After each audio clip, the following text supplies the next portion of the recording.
Welcome, wrestling fans, to the Pro Wrestle Machine. Whether you're tuning in from the Great American Bash or halfway around the world, we've got a jam-packed episode for you. Get ready to dive into wrestling's rich history, packed with insights, opinions, and a few surprises. And remember, you can skip to your favorite moments with our chapter markers. Let's jump right into it. September 4, 2000 Wrestling Observer Newsletter. Fantastic WWE SummerSlam reviewed, big ECW weekend, more. By Dave Meltzer. As the bar raises once again, the question becomes, when does the bar hit the breaking point? SummerSlam was a spectacular show, the great main event storyline going in, and even with a little tweaking of the main event itself due to Kurt Angle's injury, a strong storyline paid off at the end while leaving the viewers still wanting more.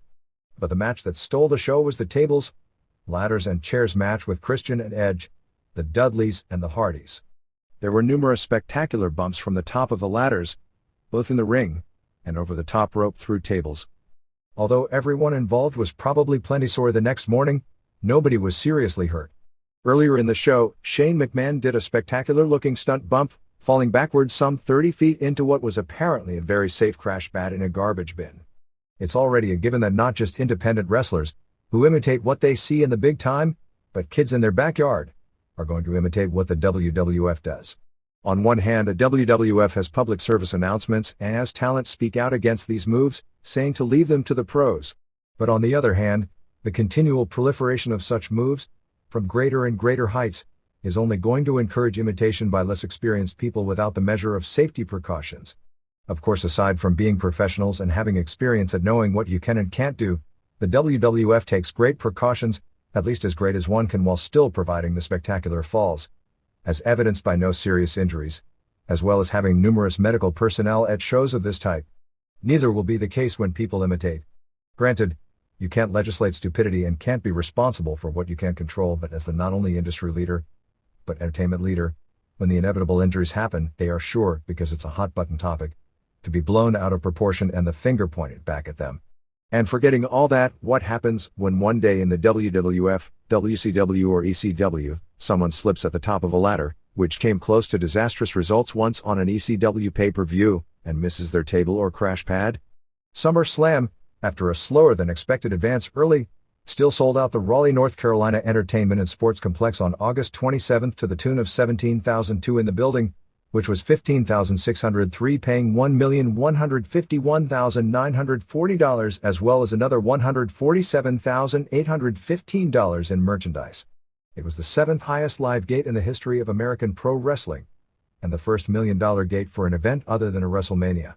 The show was sold largely on the main event, putting the big push behind the soap opera love triangle with Triple H, Kurt Angle and Stephanie McMahon, combined with the presence of The Rock. Rock retained his title, in a match where Angle was legitimately shaken up, but was down the stretch largely spots set up more to tease Angle and Triple H going at it while keeping it at a minimum, and continually produce spots to add heat to the rivalry. Some of the undercard was rushed, but it was a very well-received show overall. Angle's eyes were glazed after landing wrong when the Spanish announcer's table broke before Triple H had fully executed the pedigree on him. While most of the main points of the storyline continued, Angle was taken to the hospital after the show and held overnight for observation. The CAT scan came up negative in checking for a concussion from the information we were given, but on television they pushed the idea that he was suffering from a concussion and memory loss. Backstage after the match, before going to the hospital, Angle couldn't remember anything that took place in the match after his head hit the floor when the table broke, causing him to land wrong. There was also an ad on the show for Vinny's Restaurant in Raleigh, which is actually a restaurant named after Vince McMahon, who was involved in the original financing of the place, which explains the plug. 1. RTC, Mike Manna and Barry Buchanan and Charles Wright, beat Too Cool, Scott Garland and Brian Lawler, and Rikishi Solofafatu, in 5:12. Not much to the match. Goodfather threw down both hoes. Scotty set up the worm on Bull Buchanan, but was cut off by a missed super kick by Steven Richards and was pinned. 1 star. 2. X-Pac, Sean Waltman pinned Road Dogg Brian James, in 4:42. This was the most disappointing match on the show, largely because the two are longtime friends and both good workers capable of providing a hot match. Time was a limitation, but they even got boring chants and little happened until X-Pac delivered a low kick and got the pin with the X Factor.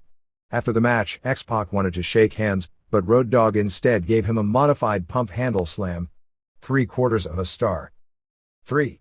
Eddie Guerrero and China Johnny Lauer defeated Val Venus, Sean Morley, and Trish Stratus, Patricia Strategius, in a match where China captured the IC title by being the one who scored the pin in 7:13. China was really laying everything in on offense. She was wearing flat boots instead of high heels, which make her look shorter, but probably give her a much better base to wrestle on, so she looked much better than usual.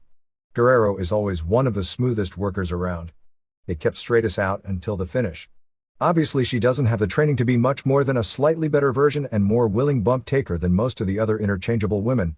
China pressed her overhead and pinned her to capture the title. 2 stars. 4.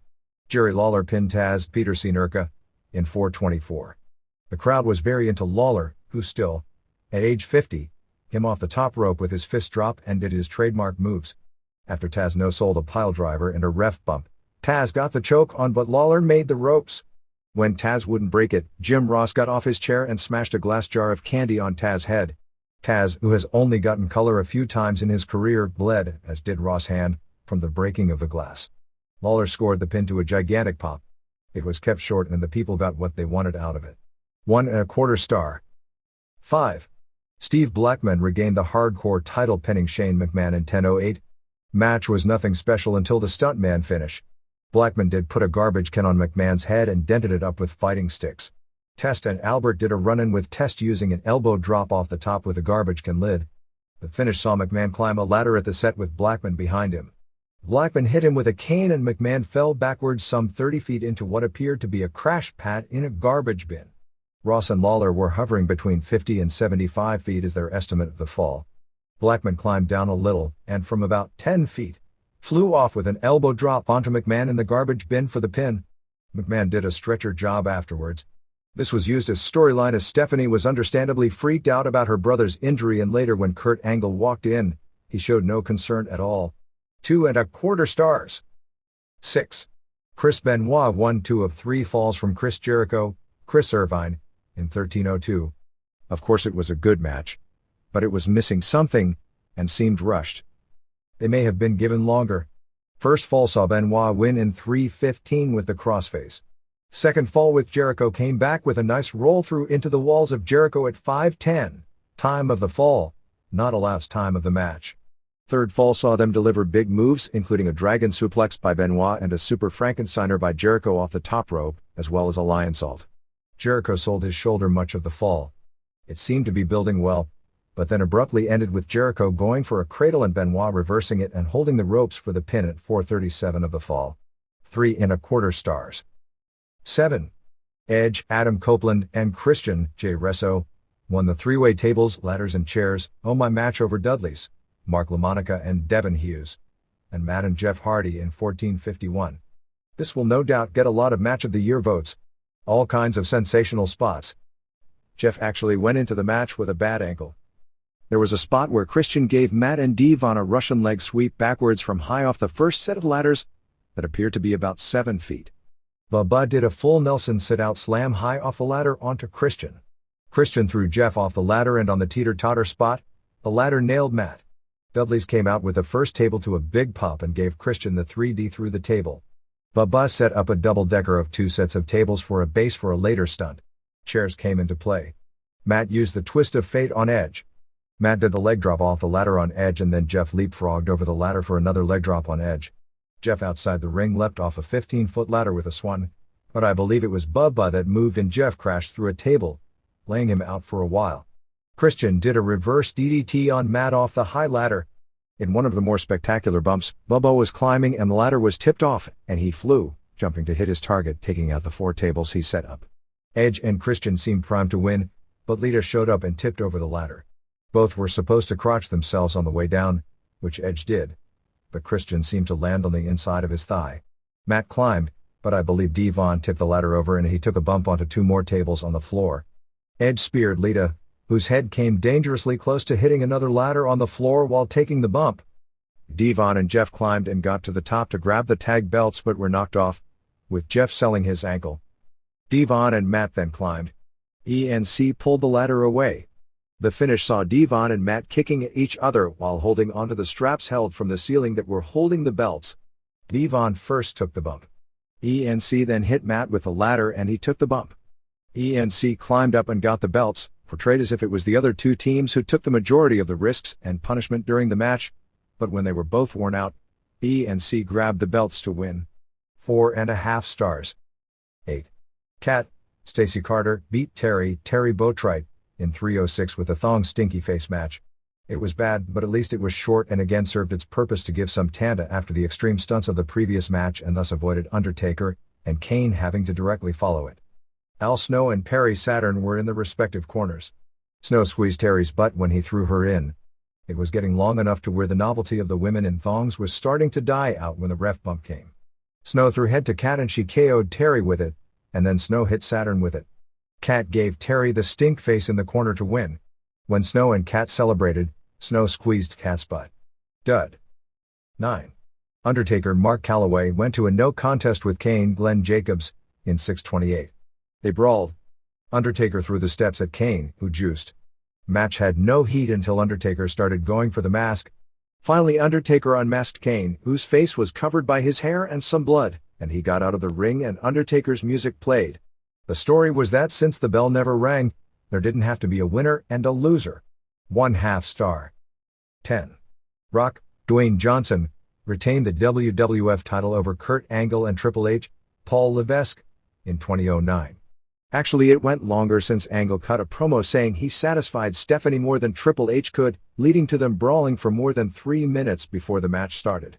The brawl was supposed to end with Triple H giving Angle a pedigree on the Spanish announcer's table, which would break and take Angle out of the match for 15 minutes. All that did happen, except the table broke early and Angle took a bad bump and was knocked for a loop. Angle was taken to the back and Triple H and Rock did their typical good match for 15 minutes. There was something about having seen them wrestle so much this year that made it seem like nothing special even though both worked hard and everything was good. There was supposed to be a spot where Triple H would go to the back and tip over the stretcher and do a number on Angle. When he got there and realized Angle was hurt, he did very little and Rock recognized and came out and got him away from Angle quicker than scheduled. Stephanie, who was ordered by Triple H not to come out, did so at 5 minutes. Triple H told Stephanie to get him the belt. Stephanie attacked timekeeper Mark Eaton and grabbed the belt. Stephanie ended up hitting Triple H with the belt when Rock moved, but Triple H kicked out. Rock went after Stephanie, but Triple H came back with a low blow. Triple H pulled out the sledgehammer for a second time. He teased it earlier on Angle and hit Rock in the guts. Rock sold his ribs for several minutes, which apparently wasn't hurt since he legit hurt his ribs on taking a ring post shot. Rock came back with a superplex. At this point Stephanie went backstage and told Angle to go to the ring to help Triple H. Angle got off the stretcher and hit the ring. Triple H hit the pedigree but Angle pulled Triple H off the pin. Angle tried to jump on Rock to steal the pin and title but Rock kicked out. Rock hit a DDT on Angle for a near fall, and then a rock bottom, but Triple H saved Angle, mainly to save the match for himself. Triple H told Stephanie to throw in the sledgehammer. She threw it in the middle. Triple H got it before Angle, so Angle kicked Triple H in the face. Triple H went to hit Rock, who moved, and KO'd Stephanie instead. Angle then hit Triple H with a sledgehammer, but Rock threw Angle out of the ring and gave Triple H the people's elbow for the pin. The show ended with Angle carrying a limp Stephanie to the back. 3 3/4. Kazushi Sakuraba scored his third straight win over a Gracie, and Ken Shamrock suffered his most decisive defeat under these rules in more than 6 years to highlight the first major fighting event ever held at the new Seibu Dome in Tokorozawa, Japan, for 32,919 fans.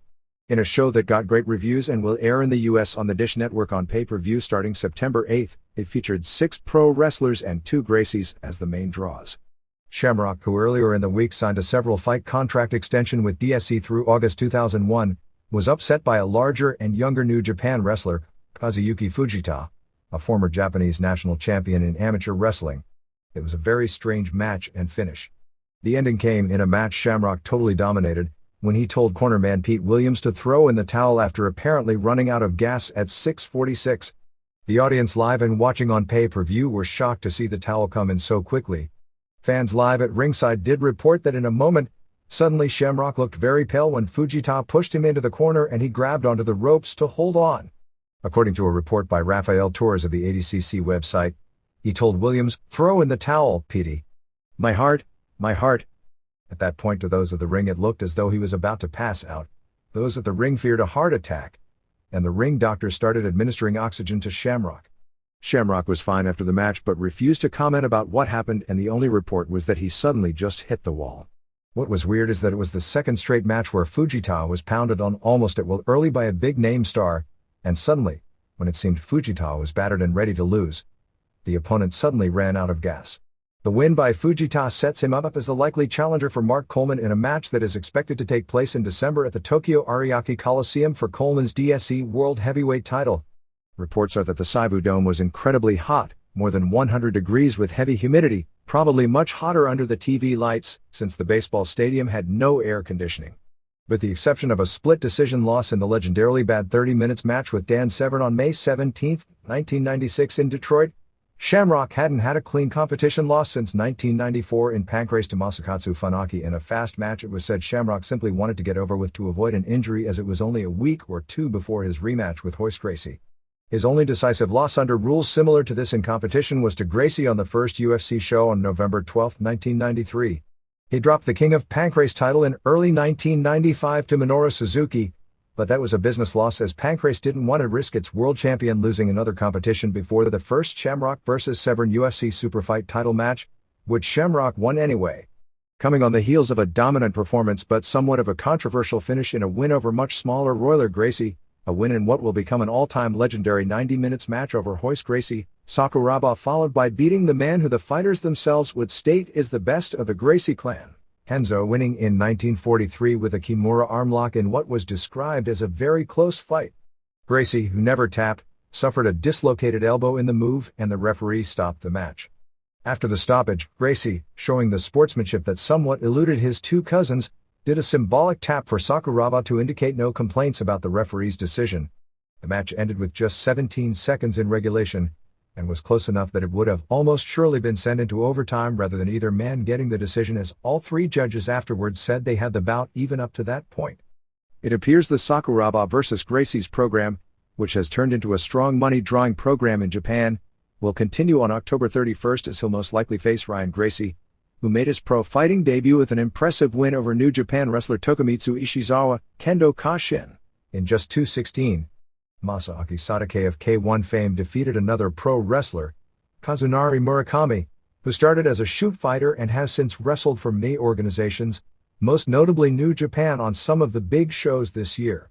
They really tried to use the death of Andy Hoke to push Sadake, who was a rival of Hoke not only in K1, where they had both memorable and non-memorable matches, but dating back to their pre-K1 days in Seto Kaikon Karate, in this match, and that he was fighting dedicated to the spirit of his late rival. In what appeared to be a pro wrestling angle, and there have been suspicions voiced about this match, Naoya Ogawa was in Murakami's corner, and the two squared off after the match to seemingly build for a match, which would garner a lot of interest in Japan. Inoki has since hinted the match would take place on October 31st, and with Ogawa's position as the golden boy of Inoki and pro wrestling, it's a match he can't afford to lose, which means he probably won't. With the booking fitting perfectly in many places and building up future matches, and Antonio Inoki as the producer of the show, in particular the main matches, skepticism in some of the matches may be healthy, although except for Murakami vs. Sadake, there were no suspicions about any of the matches in any of the early reports. At the rules meeting, there was a confrontation between Fry and Shamrock. Fry, a former UFC headliner and a current pro wrestler with New Japan, whose 10-1 MMA record and 2 tournament wins was better on paper than Shamrock's, but was never the star to the public that Shamrock was, has done some major interviews challenging Shamrock and running down that Shamrock was a created superstar who never won a UFC tournament. Over the past year, it nearly wound up as a fight with Fry and Trey Telligman, as both stood up at one point after Shamrock had left at the rules meeting, and Mark Coleman immediately stepped between them, and Mark Kerr walked up to Fry and calmed him down. Shamrock left the meeting early to avoid the confrontation, saying he didn't need the headache and wanted to train. Telligman and some of the other Lion's Den fighters stayed behind. Shamrock said that he would never fight Fry because he wouldn't give Fry the satisfaction of the big payday because of what he said in several magazine interviews. We should have a more detailed rundown of the show next week after viewing the videotape. 1. Vitor Belfort defeated Daijiro Matsui via unanimous decision after 2 rounds, 20 minutes. Belfort continually took Matsui, who started as a pro wrestler for UWFI in 1997 and wrestled for Kingdom, down and would pound him, never going seriously for submission. Matsui, who bled heavily, hung tough even though he took a beating, which has turned into his specialty on these shows. 2. Wanderlei Silva defeated Guy Mesger in 3:45 via knockout. Said to be an awesome fight, all standing. Mesger was able to use his skill and reach to keep Silva at a distance, but when Silva closed the distance, he landed some really strong punches to end the fight. Silva challenged Sakuraba, and with his hard punching, he poses a real threat to Sakuraba. 3. Rico Rodriguez easily beat Giant Ochiai in 6:04 with a choke. Rodriguez, a strong wrestler, dominated the fight as expected. 4. Gilbert Yvel knocked out Gary Goodridge in only 1:28 with a fast left high kick to the Goodridge's right temple over his hand, attempting to block in the first offensive move attempted in the match. This knockout also wreaks havoc on the September 22 UFC show in New Orleans, as Goodridge was scheduled to face Pedro Rizzo in the semifinal, but with the 90-day knockout rule in effect, that match theoretically would be out the window. 5. Mark Kerr beat Igor Borisov, a Samba master, with what is known as a can-opener submission or neck crank in just 2:06. Kerr destroyed Borisov badly in the short fight. 6. Igor Vovchankin beat Enson Inoue when the doctor stopped the match at the end of the first round, 10 minutes. Inoue did well early, including Buster Vovchankin's eye. But Vovchankin came back with some brutally hard punches, and then got the mount position and hit dozens of hard punches before the round ended and Inoue was unable to continue. Many people felt the bout should have been stopped, with Vovchankin raining down hard punches from the mount and Inoue offering no attempt to do anything but cover up. Vovchankin actually looked the worse for wear, with big cuts on his face and eyes nearly swollen shut. Inoue was rushed to the hospital afterwards for a CAT scan due to the power of the punches he received, but he didn't suffer a concussion. 7. Sadake beat Murakami in 6:58. Murakami, who came out wearing a gi of the largely fictitious UFO Pro Wrestling promotion, took Sadake down early and controlled him on the ground. Sadake escaped, and being a lot larger and a better standing fighter, he took control from that point. They did a lot to build up Ogawa versus Sadake coming out of this fight, so the result was largely expected. With all the pro wrestling trappings, people were suspicious, but after the match, at least none of the fighters watching at ringside said they thought it was worked. If it was a work, it wasn't readily obvious. 8. Fujita beat Shamrock in 6:46. As mentioned prior, Shamrock was dominating early with punches, busting his nose, marking up his face, and able to stop all of Fujita's takedowns. One report stated that Shamrock knocked Fujita down once and on 2 other occasions, nearly had Fujita out on his feet, although other reports said Shamrock pounded him at will but was unable to knock the larger man down. Shamrock received a yellow card early for grabbing the ropes, which was considered a strange call since he didn't grab them to avoid a takedown or escape from a move. It was also strange that Fujita delivered an inadvertent low blow and didn't get a yellow card, but they did stop the fight to give Shamrock a chance to shake it off. Shamrock was hit with a punch, before having his corner throw in the towel. Fujita had Brian Johnston and Don Fry of New Japan in his corner. Johnston fought Shamrock in Shamrock's last ever UFC match in 1996. Fujita after the match said that he thought he was going to lose. 9. Ryan Gracie beat Ishizawa in 2:16. Gracie, who had very limited wrestling training, scored a takedown after faking a punch on a former Japanese national champion amateur. Ishizawa tried to hook him in a front guillotine. When Gracie slipped out, he pounded away at will and continued the onslaught until the ref stopped the match.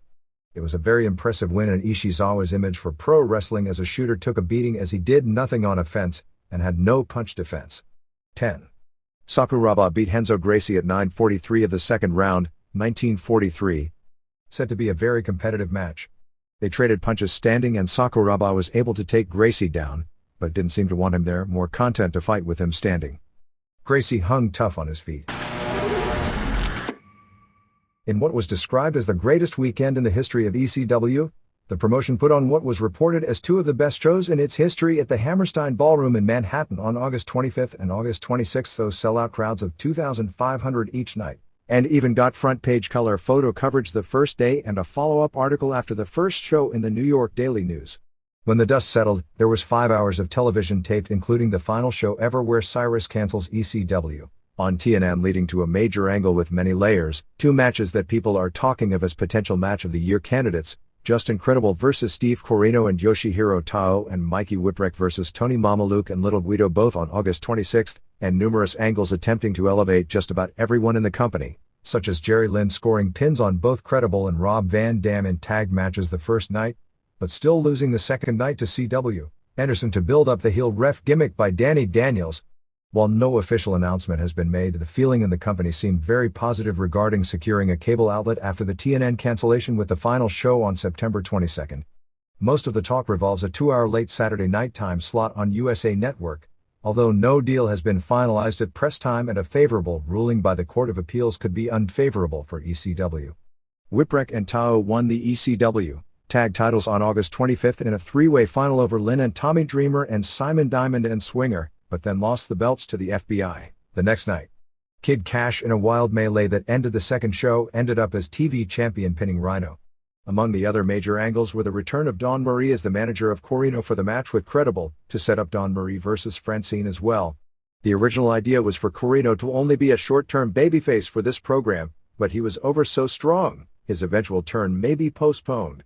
They also did a minor angle over both nights, ending with Chris Chetty turning on Nova with a chair shot the second night during a three-way with Swinger and Simon Diamond and Danny during in Roadkill, after teasing it after a miscue eliminated them from the tournament the first night against Swinger and Diamond. Billy Corgan of the Smashing Pumpkins came out the first night to a weak reaction with Corino.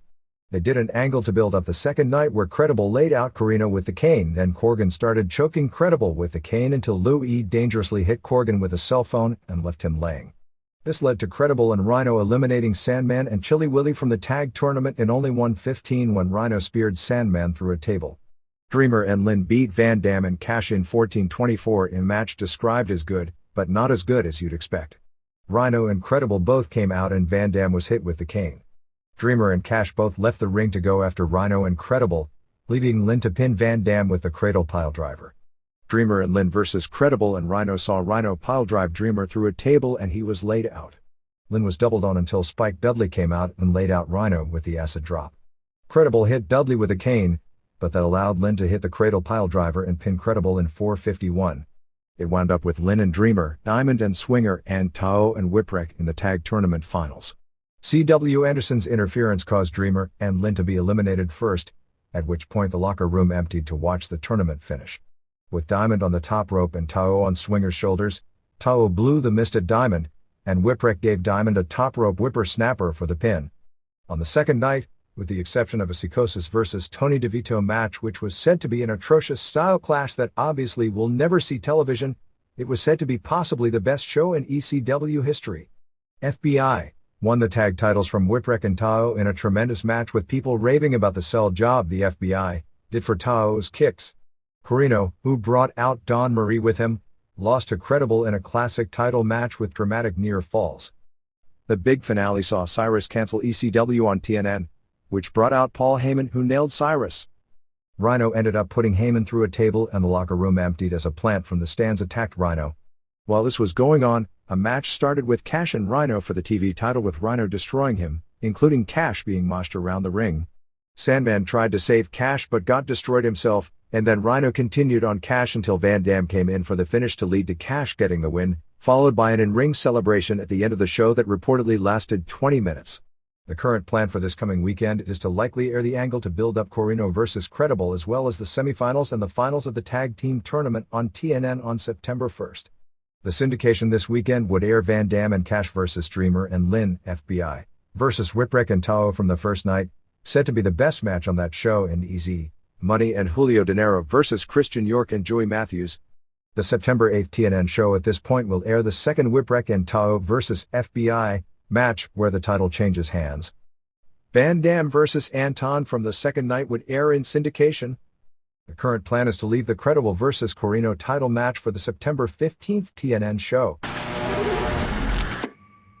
WWFE released its quarterly financial report for the period from May through July, registering a record before-tax profit of $24,370,000 for the quarter. The gross revenue of $101,861,000 was slightly down from the record the previous quarter set of $116,400,000, but the profit margin was ahead due to lowered legal fees from that quarter. The WWF for the year of 2000 should top $400 million in revenue, An amazing leap for a company that was doing $80 million per year in gross revenue as recently as 1997. Last year during the same quarter the company grossed $76,222,000 and ended with a $20,563,000 profit, largely due to increased spending this year, including administrative expenses. The after-tax estimated profit for the quarter was $15,239,000, of which approximately $736,000 would go to NBC as 3% owners of the company. It was also the first quarter that the WWF New York restaurant showed a profit of approximately $200,000 for the quarter. The wrestling profit margin would have been higher, however the WWFE's share of XFL operating and startup costs was $1,472,000 for the quarter with no appreciable revenues coming in. For the quarter, the combination of live events, pay-per-view events, television advertising and television rights fees brought in $75.2 million for the quarter, an increase of 46% from last year, some of which was due to the creation of SmackDown, giving the company more ad time on a network to sell each week and another product to sell internationally. That figure should increase substantially in the future as its domestic cable rights fees for Raw, Heat, SmackDown and Live Wire will increase from $5.5 million annually to $28 million as a result of the bidding war between USA Network and Viacom, which is currently in Viacom's corner pending an overturn in the Court of Appeals. Merchandising income, which includes internet, WWF New York, home videos and regular merchandising, increased from $24.8 million to $26.7 million over the same quarter last year. However, merchandising income overall dropped from the average for last fiscal year, which totaled $113.8 million, or an average quarter of $28.5 million. It's not clear where the decline specifically is coming from other than home videos were markedly down, said to be due to a delay in releasing some new titles, and I'd presume without the phenomenon of Austin merchandise, that's the other reason for the drop.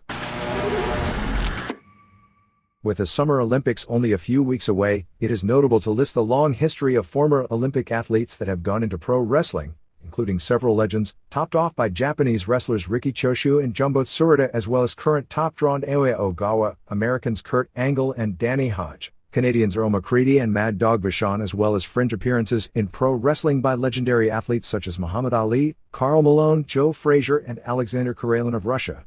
Summer Olympic notables who have gone into pro wrestling or MMA have largely come from four sports: Greco-Roman wrestling, freestyle wrestling, weightlifting and judo. A few also have come from boxing and basketball, but none from the latter two sports were ever more than novelty wrestlers. A complete list of all athletes is unavailable, and many pro wrestlers who reputedly went to the Olympics either had exaggerated their credentials or made them up outright. As mentioned last week in the Hall of Fame story, Shandor Sabo was billed throughout his career as having represented Hungary in the 1928 Olympics in Greco-Roman wrestling, and at other times as part of the water polo team as well, but nobody has been able to find a record of that, and it could simply be he competed under a different name or that complete records simply aren't available. Ditto for Karl Gotch, Karl Istaz, who has claimed to have represented Belgium in the 1948 Olympics in both freestyle and Greco-Roman wrestling, but there are no records to substantiate that claim. Although it also has to be noted complete Olympic records aren't easy to come by going that far back in time.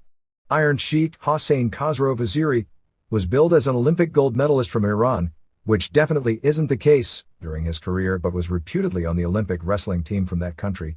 As he got older, the Olympic year changed, starting in 1968 and ending around 1980 when he did promotional appearances and indie matches in recent years claiming to have been a gold medalist.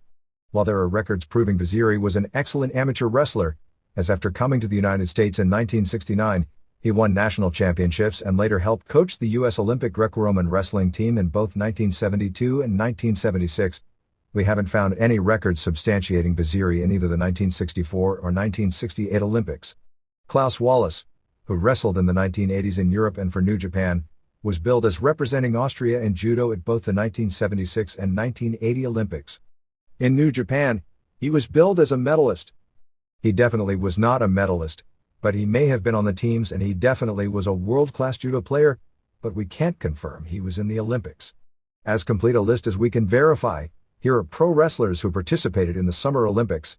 The only pro wrestler we are aware of who competed in the Winter Olympics was Chip Minton, a member of the U.S. bobsled racing team in the 1994 and 1998 games, and who trained at the power plant and had some pro matches on WCW TV tapings and independent shows but never made the grade. 1906 Dimitrios Tofilos of Greece captured the gold medal in two-handed weightlifting in the unlimited weight class. Tofilos, who had the handicap of having one arm 2.5 inches shorter than the other stemming from a childhood accident, moved to the United States and became a pro wrestler.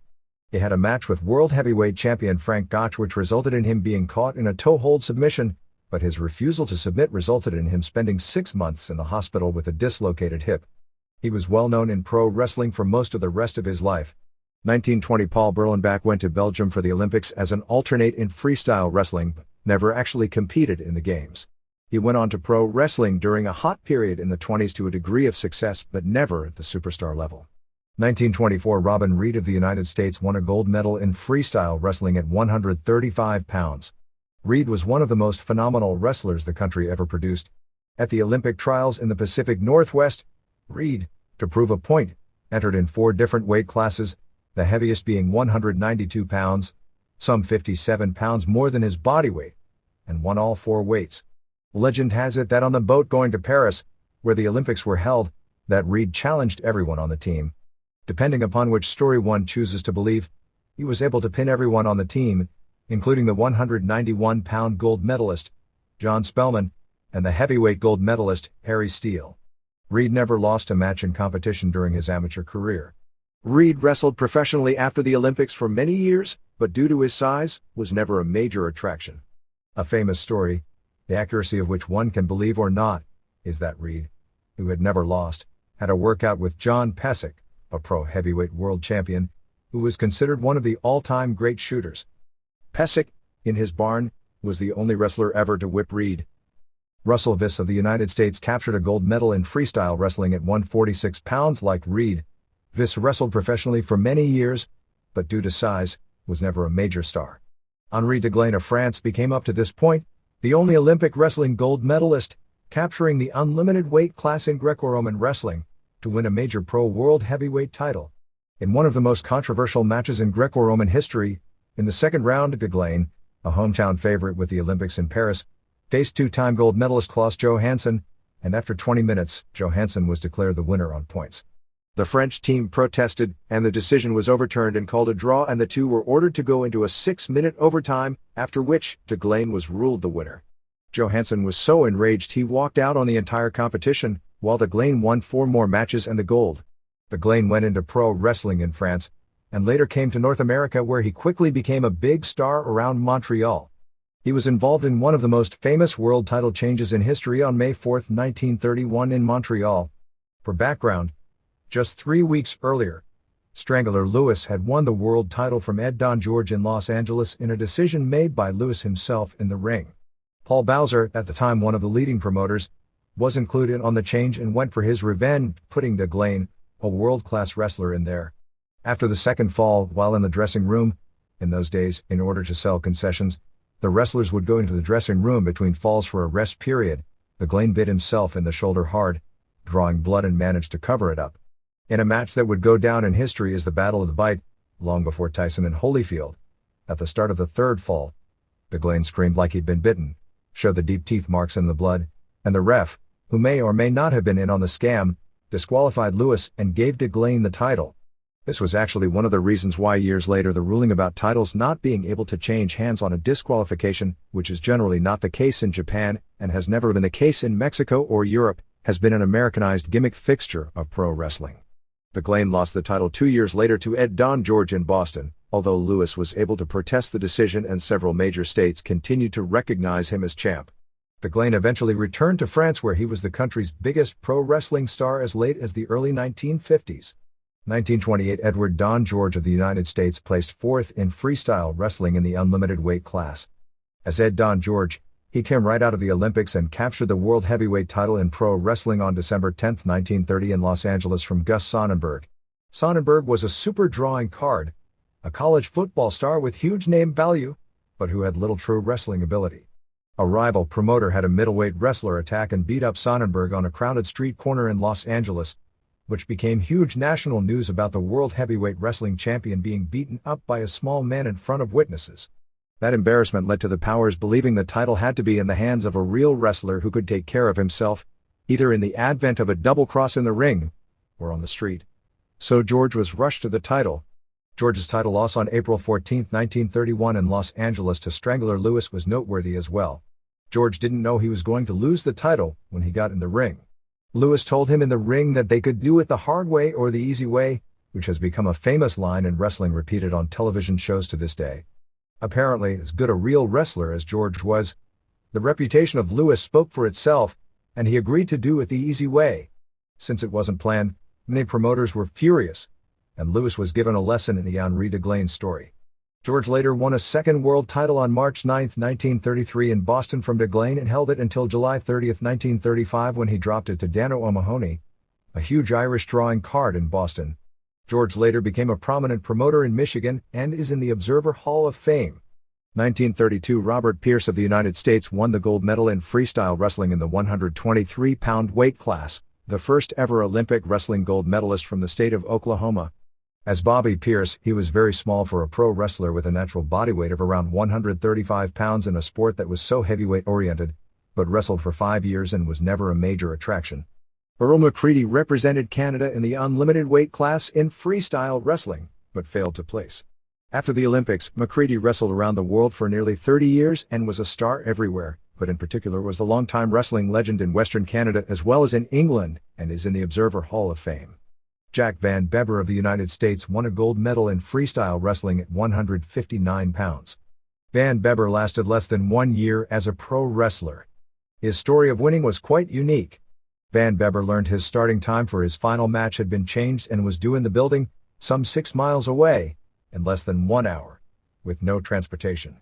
After running 2 miles, a passing motorist gave him a ride the other 4 miles and he arrived just as his match was scheduled to start, which he won. Pete Maringer of the United States captured the gold medal in freestyle wrestling at 192 pounds.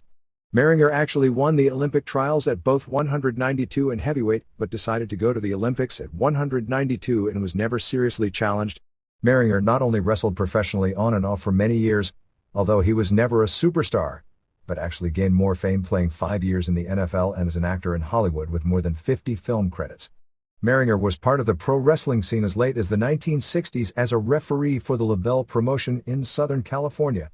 1948 Maurice Vachon of Canada placed 7th at 174 pounds in freestyle wrestling. Vachon went into pro wrestling a few years later and nicknamed Mad Dog Vachon. He was a major star worldwide for more than 35 years. Regarded as one of the toughest, most dangerous and most colorful men ever in the business, Vachon held the AWA heavyweight title 5 times in the 1960s, the IWA title twice, the Grand Prix title twice and the AWA tag title twice with partners brother Paul Butcher Vachon and Vern Gagne. Vachon is in the Observer Hall of Fame. To modern fans, Vachon may be best remembered after being hit by a car while jogging which injured him to the point that he needed an artificial leg, which ended his active career, that Kevin Nash pulled his leg off during a match with Shawn Michaels on a WWF pay-per-view event in 1996. Vern Gagne was the alternate at 191 pounds but actually went to the Olympics. Henry Wittenberg, who got the competition slot, ended up winning the gold medal, and as legend has it, his match in the trials with Gagne was tougher than any of his matches in the Olympics. Of course, Gagne became one of the biggest stars in the history of pro wrestling in a career from 1949 through his first retirement in 1981, and comebacks as late as 1987. He was one of the biggest names and highest paid performers in the early 50s as a young All-American boy in the days of pro wrestling on network television and remained one of the biggest names 3 decades later. He was not only probably one of the 25 biggest stars in the history of the industry, but was one of the most influential and powerful promoters, controlling the AWA for nearly 30 years, oftentimes hand-picking himself as world champion, which he was often criticized because he kept the title on himself as the focal point through the age of 49, and put it back on himself for a last run of 1 year before retiring as champion at the age of 55 on May 10, 1981. The amateur story as it pertained to the Olympics, but certainly not the pro story, was almost identical for Joe Scarpello. Scarpello also made the trip as an alternate at 175 pounds, and was tougher competition for gold medalist Glenn Brand than anyone Brand met in the tournament. Scarpello was a prelim wrestler due to his size as a pro, but wrestled in the Midwest for more than 20 years. Richard Hutton of the United States placed 7th in freestyle wrestling in the unlimited weight class.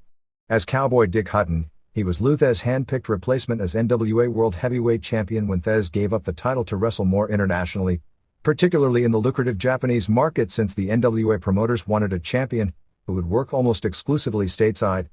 Hutton won the belt from Thez on November 14, 1957 in Toronto and held it until January 9, 1959, when he lost it to Pat O'Connor in St. Louis. As mentioned in many circles, Hutton wasn't a particularly charismatic pro wrestler and was a weak draw as champion.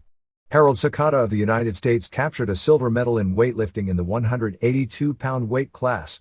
Sakata, a native of Hawaii, went into pro wrestling in 1949 and became something of a star in the 50s and 60s, particularly in Hawaii and on the West Coast, under the name Tosh Togo. He actually gained more fame in the 60s as an actor, playing the role Odd Job in the James Bond movie Goldfinger, and after the movie came out, would wrestle as Odd Job Tosh Togo.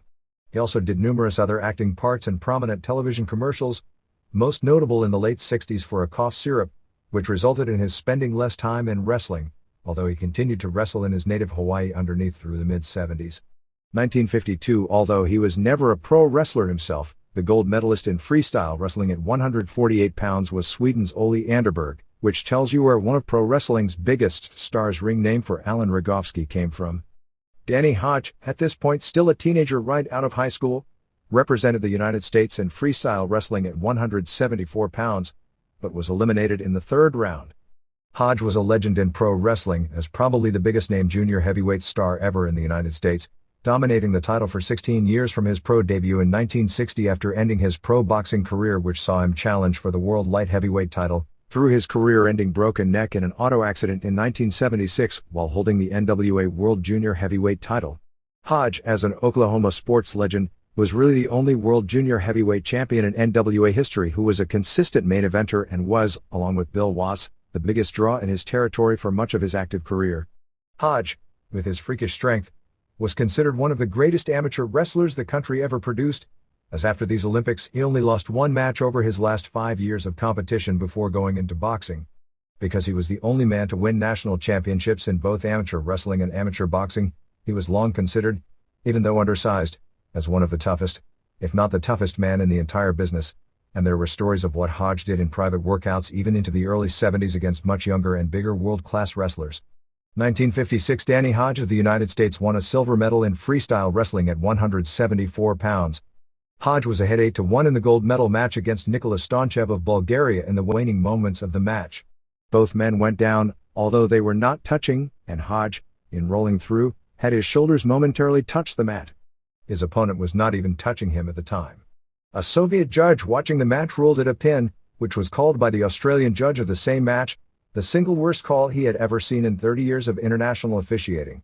Wilfried Dietrich of Germany started his amazing Olympic career winning a silver medal in the unlimited weight class in Greco-Roman wrestling. Dietrich was an Olympic mainstay for the next 16 years, medaling in 4 straight Olympics and at the age of 38, nearly doing so a 5th time in 1972. Dietrich then went into pro wrestling in Europe, but since he started so old, he only wrestled a few years but was a headliner the entire time and had a famous match with Antonio Inoki. Dale Lewis of the United States was eliminated in the second round of the unlimited class in Greco-Roman. Lewis wrestled professionally for 16 years, and was a main eventer coming right out of finishing 4th in the 1961 World Freestyle Championships. He was considered a good worker and ring technician, but not terribly charismatic, but was a solid mid-level performer in most territories and headlined in territories where the promoter liked pushing wrestlers who could really wrestle. Paul Anderson of the United States won the gold medal in weightlifting in the unlimited weight class with a 369-pound press, a 319-pound snatch, and a 413-pound clean and jerk. Anderson was expected to easily win the competition, but developed a strep throat and ended up tied with Humberto Salvetti of Argentina with a total of 1,101 pounds in the 3 lifts. It turned into a dramatic final. Anderson needed a 413 in the clean and jerk to tie, and figured to go for the tie, and move up to go for the win with a successful attempt.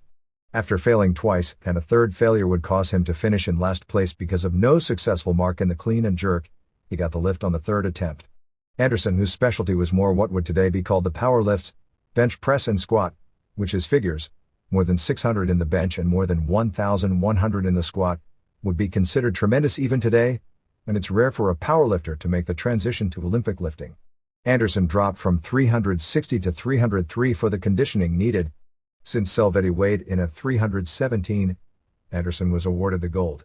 Anderson did strength exhibitions the rest of his life and tried boxing, which he was unsuccessful at, and pro wrestling in the late 50s and early 60s, which he also wasn't very good at. 1960 Wilfried Dietrich of Germany captured his only gold medal of his legendary career in freestyle wrestling in the unlimited weight class, as well as taking the silver medal in Greco-Roman. What was doubly amazing about this performance was Dietrich weighed in at only 198 pounds, giving as much as 100 pounds to some of his opponents. Dale Lewis of the United States was again eliminated early in the same division. In the trials for the spot on the team, Lewis defeated the much larger Robert Morella, who became a much bigger star in pro wrestling as Gorilla Monsoon. Cassius Clay captured the gold medal in boxing at 179 pounds as an 18-year-old, and went on to become probably the most famous athlete of our lifetimes as Muhammad Ali. Ali had a famous mixed match on June 25, 1976 in Tokyo at Budokan Hall, going to a draw with Antonio Inoki in a match where the rules at the last minute were changed to protect Ali, since it was a shoot, to the degree that Inoki couldn't even leg dive Ali to take him down. If the match were to be held today with greater understanding of mixed martial arts tactics, Inoki, who damaged Ali's legs greatly with leg kicks, would have easily gotten the decision. Up until that time, it was the biggest money match in pro wrestling history. The match, originally designed to be a work which Ali would lose, ended up being a shoot when neither side could agree to a finish after Ali balked at doing the job 3 days ahead of time and his camp nearly walked out. While Ali vs. Inoki was a disaster at the time, history has been very kind to it in Japan, and it's a match that looks far better 24 years later when understanding the handicaps Inoki was placed in and that Inoki did severe leg damage to Ali with low kicks while crawling on his back in the butt scoot position for much of the fight. Ali also refereed at the first WrestleMania, managed Snowman at a Mid-South show at the Superdome, and made several guest appearances at pro wrestling events for New Japan and one for WCW over the years. It is long forgotten that in 1976, building up to that match, Ali did a WWF angle taking an airplane spin from Gorilla Monsoon, which garnered national publicity for Monsoon. He also did 3 pro wrestling matches, or worked mixed matches if you'd prefer, on ABC's Wide World of Sports on an AWA show from Chicago against Kenny J and Buddy Wolf. Don't remember the third guy, which resulted in the Wolf match of Bobby Heenan taking one of his patented over-the-top bumps from an Ali Bolo-like punch. Throughout the 3 matches, Howard Cosell, who did the announcing for the matches, kept stating, "In all this nonsense, there is a chance that Ali could get hurt." Ali Inoki was a disaster to the level in Japan it took years to rebuild Inoki's image, although like a cat, he came back stronger than ever, as he did throughout his career pitfalls and comebacks. The match itself drew a 54.6 rating on Japanese TV, but was not a success in the very first attempt at doing a national closed-circuit telecast of a pro wrestling extravaganza in the US, as many of the American promoters didn't strongly get behind the concept because they didn't want to promote Inoki on their own television and Ali against a pro wrestler the fans didn't know wasn't a strong enough draw. The show did well in the Northeast on closed circuit, including a crowd of more than 30,000 in Shea Stadium, but it was probably more because WWF had a strong regional headliner in a Bruno Sammartino vs. Stan Hansen match. The live gate at Budokan Hall was a record that would hold up until the first Tokyo Dome show in 1989. Ali was to receive $6.1 million by contract, but actually only received $1.8 million and ended up suing New Japan. It was still a record payoff in pro wrestling that lasted until recent huge money celebrity pay-per-view payoffs for Mike Tyson and Dennis Rodman. Another thing about Ali, had he grown up wanting to be a pro wrestler and the avenues were open for him to learn, in those days it was a closed business and racism was far more prevalent, to be a pro wrestler instead of a boxer, with his athletic ability and quickness in the ring, both hand and foot speed at his size, interview skills and facials in the ring, if he had applied himself to being a wrestler as he did a boxer, he'd have been an incredible draw. 1964 Masanori Saito of Japan tied with Wilfried Dietrich of Germany for 7th place in freestyle wrestling in the unlimited weight class, and Dietrich also took the bronze medal in Greco-Roman. Wrestling under the names Mr. Saito and Masa Saito, he was one of the most successful Japanese wrestlers ever in the United States as a major pro star for more than 30 years. Throughout his career, Saito was billed as having won the silver medal in the Olympics, and since his career lasted so long, by the end of his career, they even changed it to the 1976 Olympics that he won it in. A strong Hall of Fame candidate in early balloting, Saito held the AWA World Heavyweight title late in his career, as well as holding numerous World Tag Team titles around with partners like Riki Choshu, Genji Shibuya, Shinya Hashimoto and Mr. Fuji. His career was on hold for 2 years in the early 80s when he and another eventual Olympian, Ken Patera, allegedly combined to beat up nearly a dozen police officers in Waukesha, Wisconsin who came to their hotel room looking to arrest them after a huge man who fit the description of Patera allegedly put a boulder through the window of a closed McDonald's that refused to open the door to two hungry large men after a match. It should be noted that Patera was a world-class shot putter as well as being a weightlifting champion. After a 2-year absence, and by this time in his mid-40s, Saito returned and actually did probably the best wrestling in his career in his most famous career feud against Antonio Inoki. Yoshihiro Sugiyama represented Japan in Greco-Roman wrestling in the unlimited weight division and failed to place. After the Olympics, both he and Saito joined the old JWP promotion and later formed a tag team in Florida with a great Kusatsu. As Thunder Sugiyama, he was briefly pushed as the international world champion with the Iway promotion, a smaller number 2 promotion at the time in Japan, after winning the title from Billy Robinson in 1970. He had a year at the top, before dropping the title to Big Bill Miller, who was a transition champion to lead to Strong Kobayashi being the group's top star. Sugiyama only wrestled a few more years before retiring. He now owns several businesses and is a multimillionaire, but due to various injuries, is also confined to a wheelchair. Antonius Giesink of the Netherlands won the gold medal in the open weight division in judo, beating Akio Kaminaga of Japan in 9:22.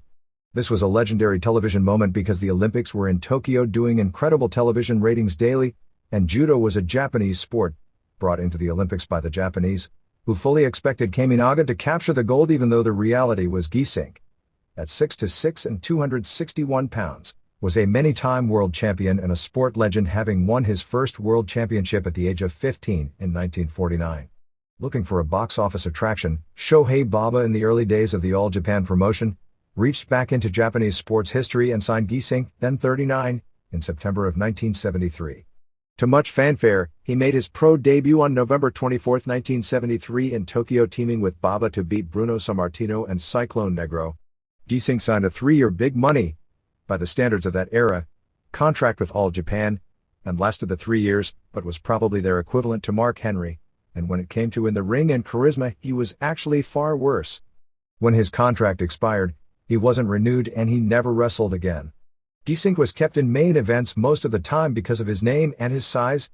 He was 310 pounds by this point, a monster compared to the wrestlers of that era, frequently teaming with Baba, Jumbo Tsuruta and the Destroyer, and almost never did jobs. Baba put Giesink in pro wrestling matches under judo rules against some of the pro wrestling tough guys of the era like Gorilla Monsoon and Don Leo Jonathan, and because it was his game and not theirs, threw them around like novices, which they were. But when the jackets were off and Jonathan, who although billed as being larger was actually slightly smaller, got him in a pro wrestling match, even though Giesink went over, Jonathan, considered the greatest athlete for his size of the era, did extract some revenge. Giesink's name was back in the news last year during the Olympic scandal, as by this time Giesink was part of the National Olympic Committee as a retired sports hero, and he was one of the men implicated in the scandal where bribes were paid in exchange for votes for awarding a site location. Joseph Frazier of the United States won the gold medal in boxing as a heavyweight. Frazier was a sub for Buster Mathis, who qualified for the team and then broke his knuckle in training. Frazier destroyed all his opponents until breaking his thumb, but went out for the finals and captured a split decision over Hans Huber of Germany. Frazier later became Smokin' Joe Frazier, the world heavyweight boxing champion from 1970 to 1973 and legend as Muhammad Ali's most famous rival. In something that is almost a virtual unknown, Frazier did one boxer versus wrestler pro wrestling match in Trinidad and Tobago in 1985, losing to Victor Jovica. Frazier refereed the main event of the 1984 Starrcade with Ric Flair versus Dusty Rhodes, and an angle where Frazier stopped the match on blood seemed to build to a potential match with Rhodes, but it never materialized. Jim Crockett Jr., who got Frazier for Starrcade, also was involved in setting up the match in Trinidad and Tobago.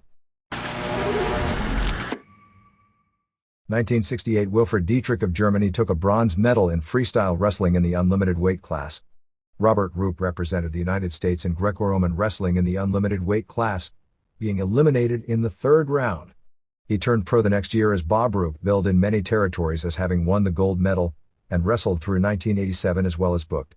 Roop was pushed hard early in his career in every territory he went and was groomed for an eventual run as world champion in the early 1970s because of his background, but his career never really took off after the first few years. Roop, like Hiro Matsuda, was a well-known policeman type early in his career for the Florida territory, putting the major hurting on people who came to the office wanting to become pro wrestlers. He was pushed as a star everywhere he went, and turned into a good cerebral type interview and was a good worker but was missing an element of fire and charisma. As he got older, conditioning became a factor. He wasn't much in the ring after the early 80s, but was still pretty much a star everywhere he appeared until the end of his career. Roop made a reputation as a strong booker when he popped the San Francisco territory huge in 1977 using more elaborate booking than the area had ever seen for a feud with Kevin Sullivan.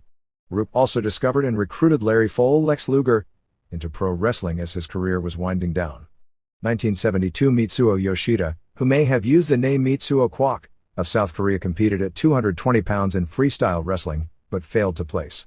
After changing his pro wrestling name to Riki Choshu in the late 70s, he became one of the 5 biggest stars in the history of Japanese wrestling, and the most successful booker as far as a company drawing fans for a several-year period the Japanese wrestling world ever had, and realistically pro wrestling itself ever had until the recent WWF run. Being the man in charge for most of the period, New Japan was the dominant promotion in the world. He wrestled professionally from 1973 through 1998, when he retired before 65,000 fans at the Tokyo Dome. Choshu came out of retirement to headline New Japan's first ever pay-per-view show on July 30th, which was the second biggest pay-per-view event of any kind ever in Japan. Chris Taylor of the United States won a bronze medal in freestyle wrestling in the unlimited weight class, perhaps the largest man ever to compete in the Olympics. Taylor, 6'5" and 412 pounds, was a national celebrity due to his size and the fact he was the first American heavyweight to win a medal in 40 years. Taylor went into the competition expected to win a silver medal, as the 6'8", 231-pound Alexander Medved of the Ukraine already had 2 gold medals and more world championships than any wrestler in history under his belt and was favored to win his 3rd gold.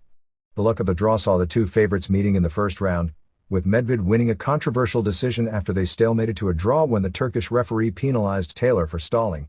The call was considered so undeserved that the ref was banned from ever officiating again in the Olympics, but the match decision wasn't overturned. Taylor won the rest of his matches, but the tournament only allowed a first-round loser to get a bronze medal. After going back and winning the NCAA tournament in 1973, Taylor signed a 4-year $100,000 per year contract, astronomical money for that time period, with Vern Gagne to be a pro wrestler. Gagne expected Taylor to follow in the footsteps of Ken Patera, who was becoming a major pro wrestling star by this point with his feud with superstar Billy Graham. But Taylor, a quiet gentle giant who wasn't particularly charismatic, even though he was nearly as tall and heavier than Andre the Giant, never got over with wrestling fans. Taylor once, when asked who was the toughest real wrestler he ever faced, said that with training, Andre, at that time still in his physical prime, would have dominated any style of combat he set his mind at dominating. An attempt to put he and Patera together as Olympic hero babyfaces didn't work either, and his career was short-lived with his only program that ever meant anything being in Japan against fellow Olympian Jumbo Tsuruta. He drifted away from pro wrestling, his weight exceeded 500 pounds, and died in 1979 at the age of 29. Wilfried Dietrich of Germany placed 5th in freestyle wrestling in the same weight class as well as 4th in Greco-Roman. In one of the most famous moments in amateur wrestling history, which to this day is on a poster in wrestling rooms around the world, Dietrich gave Taylor a belly-to-belly overhead suplex and pinned him in Greco-Roman competition, knocking Taylor, who up to that point nobody had been able to move, out of Greco-Roman competition as Taylor was eliminated in the 2nd round. The idea that one could suplex a man that large without the cooperation needed for such a move in pro wrestling by a man half his size was amazing. Dietrich's hopes to medal in his 5th straight Olympics, something nobody in history had ever done, ended strangely. After winning his first 2 matches, he was controversially disqualified against Victor Dalovci of Romania. Even with a loss, he appeared in good shape to capture a medal, but he protested the decision by withdrawing from the tournament rather than going on. Tomomi Tsuruta of Japan placed 7th in Greco-Roman wrestling in the unlimited weight class. One of the all-time great pro wrestlers, Tsuruta's amateur career was just as spectacular, placing in the Olympics just 18 months after his first amateur match after competing in sumo and basketball while in high school and early in college. Tsuruta was heavily recruited by all 4 wrestling promotions, but signed with Giant Baba's All Japan Pro Wrestling just 10 days after Baba formed the company. Perhaps even more than Kurt Angle, Tsuruta was a natural quick learner who was already challenging Dory Funk Jr. for the NWA World title in the United States after only 8 weeks in pro wrestling. On October 27, 1973, after a nationwide contest was held by NTV to give the instant superstar, who made his Japanese debut 3 weeks earlier after working his way up to main event status in Texas in 8 weeks, a nickname, he became Jumbo Tsuruta. As with Yoshida, Tsuruta became one of the 5 biggest names in the history of Japanese wrestling, winning every honor possible for a pro wrestler, including being one of the greatest heavyweight workers of all time. He may have been the best wrestler in the world when health problems struck him over the summer of 1992. While he continued to wrestle sporadically as late as 1998, his real career was over by the end of 1992. Tsuruta passed away on May 13 at the age of 49 from complications from kidney transplant surgery. Shota Chakhoshvili of the Soviet Union won a gold medal in judo at 205 pounds in a huge upset, beating David Starbrook of Great Britain in 10 minutes. Chakhoshvili, at the age of 39, wrestled briefly with New Japan Pro Wrestling, with his most famous match being his first, where he won Antonio Inoki's World Martial Arts Championship with a 5th-round knockout in the main event of the first pro wrestling show ever at the Tokyo Dome on April 24, 1989 before 53,800 fans. Inoki had been defending the title since 1978 in both Japan and other countries including the United States, India, and Germany against big-name pro wrestlers as well as martial artists from various sports. Inoki won it back on May 25, 1989 in their rematch and Chakhoshvili was never heard from again. Willem Ruska of the Netherlands captured 2 gold medals in judo in both the unlimited weight class and the open weight class, destroying everyone in competition including a gold medal win over Klaus Gland of Germany in just 1:43. In the open weight division, Ruska defeated Vitaly Kuznetsov, who held an earlier win over him, in 3:58 to capture his second gold. Ruska remains to this day the only competitor to win 2 judo gold medals in the same Olympics, something that will be impossible to repeat and since the Olympics dropped the open division after 1984. Ruska made his pro wrestling debut on February 6, 1976, losing via knockout to Inoki in 2035 in one of the most famous pro wrestling matches ever in Japan as the first of the famous mixed matches Inoki made famous. After doing the job, Ruska wrestled for several years, mainly in Japan, but also a little in Europe and the United States, including stints with the Los Angeles promotion and 1 or 2 matches in the WWF, and actually came back at the age of 54, physically looking in tremendous condition, for a final match with Inoki just a few years ago. However, Ruska was not a good pro wrestler, even though he headlined many shows in Japan. Ken Patera of the United States was a medal favorite in weightlifting in the unlimited class when in 1971 he became the first American ever to clean and jerk more than 500 pounds in competition. As an easy gold medalist in the 1971 Pan American Games, Patera was something of a celebrity built up for a Russia versus United States showdown with Vasily Alexeyev, a legendary athlete of his day who was stronger than Patera. Patera and Gert Bonk were expected to battle for the silver, but the U.S. press in building up the event built it up as the Russia versus U.S. for the gold. As it turned out, Patera bombed out, failing to clean and jerk, and didn't place while Alexeyev easily won the competition. Alexeyev's 506-pound clean and jerk was a mark within Patera's reach at his best, and nobody else in the competition did better than 478. Patera was bitter at his Olympic experience due to the conditions the athletes from the U.S. were subject to as compared with the Russian competition who had all their needs taken care of by the government. Patera trained for pro wrestling after the Olympics under Vern Gagne, and was actually the roommate of Ric Flair during this period, and was pushed for his celebrity status as a major star from day one, billed as the world's strongest man. He worked around the world and was a major star everywhere he went, and developed into a good worker and a flamboyant main event star, through the late 80s when age caught up with him, since Patera was already 30 when these Olympics rolled around. Patera, now 58, still in after a hip replacement operation, still wrestles on rare occasions and promotes indie shows today in the Minnesota area. 1976 Frank Anderson of Sweden placed 7th at 198 pounds in freestyle wrestling and 5th in Greco-Roman. A national hero in his native country, Anderson got into pro wrestling in the early 1990s, first with New Japan Pro Wrestling, and later with WCW, where he appeared on numerous television tapings with a big push aimed at the Swedish market in matches that rarely ever aired in the United States. Anderson ended up being fired by WCW shortly after being charged with anabolic steroid possession. Yoshiaki Yatsu, at the time only 19 years old, represented Japan in the unlimited weight class in freestyle wrestling but failed to place. Yatsu turned pro after the boycotted 1980 Olympics, debuting in Madison Square Garden on December 29, 1980 against Jose Estrada. After a few years in the United States, he returned to Japan in 1984, a top worker. At his peak in 1985, he was probably one of the top 5 workers in the entire business, because Yatsu was considered by Japanese amateur wrestling officials as the greatest super heavyweight the country ever produced, but his timing was bad, as he was too young in 1976, was expected to medal in 1980, but Japan boycotted the Olympics, and he went into pro wrestling without achieving his goals in amateur. He made a somewhat risky move going back into amateur wrestling in 1986, and easily captured the Japanese freestyle tournament, breezing through the competition. However, in preparing for the Asian Games and the 1988 Olympics, the International Olympic Committee struck him down, ruling that pro wrestling was a sport, and by the bylaws at the time, he was ineligible for amateur competition. While Yatsu remained a star in All Japan, first as Riki Choshu's regular tag team partner and later as Jumbo Tsuruta's regular tag team partner, called the Olympics, the latter team holding the All Japan Double World Tag Team titles on 5 occasions over a 2-year period, as well as beating Bruiser Brody and Jimmy Snuka for the 1987 Real World Tag League Tournament. He was never the performer in the ring he was before being struck down by the IOC. Yatsu quit All Japan in 1990 to join Super World Sports, and when that group folded, largely worked indies and a few New Japan matches, largely as part of Masa Saito's final run after that point.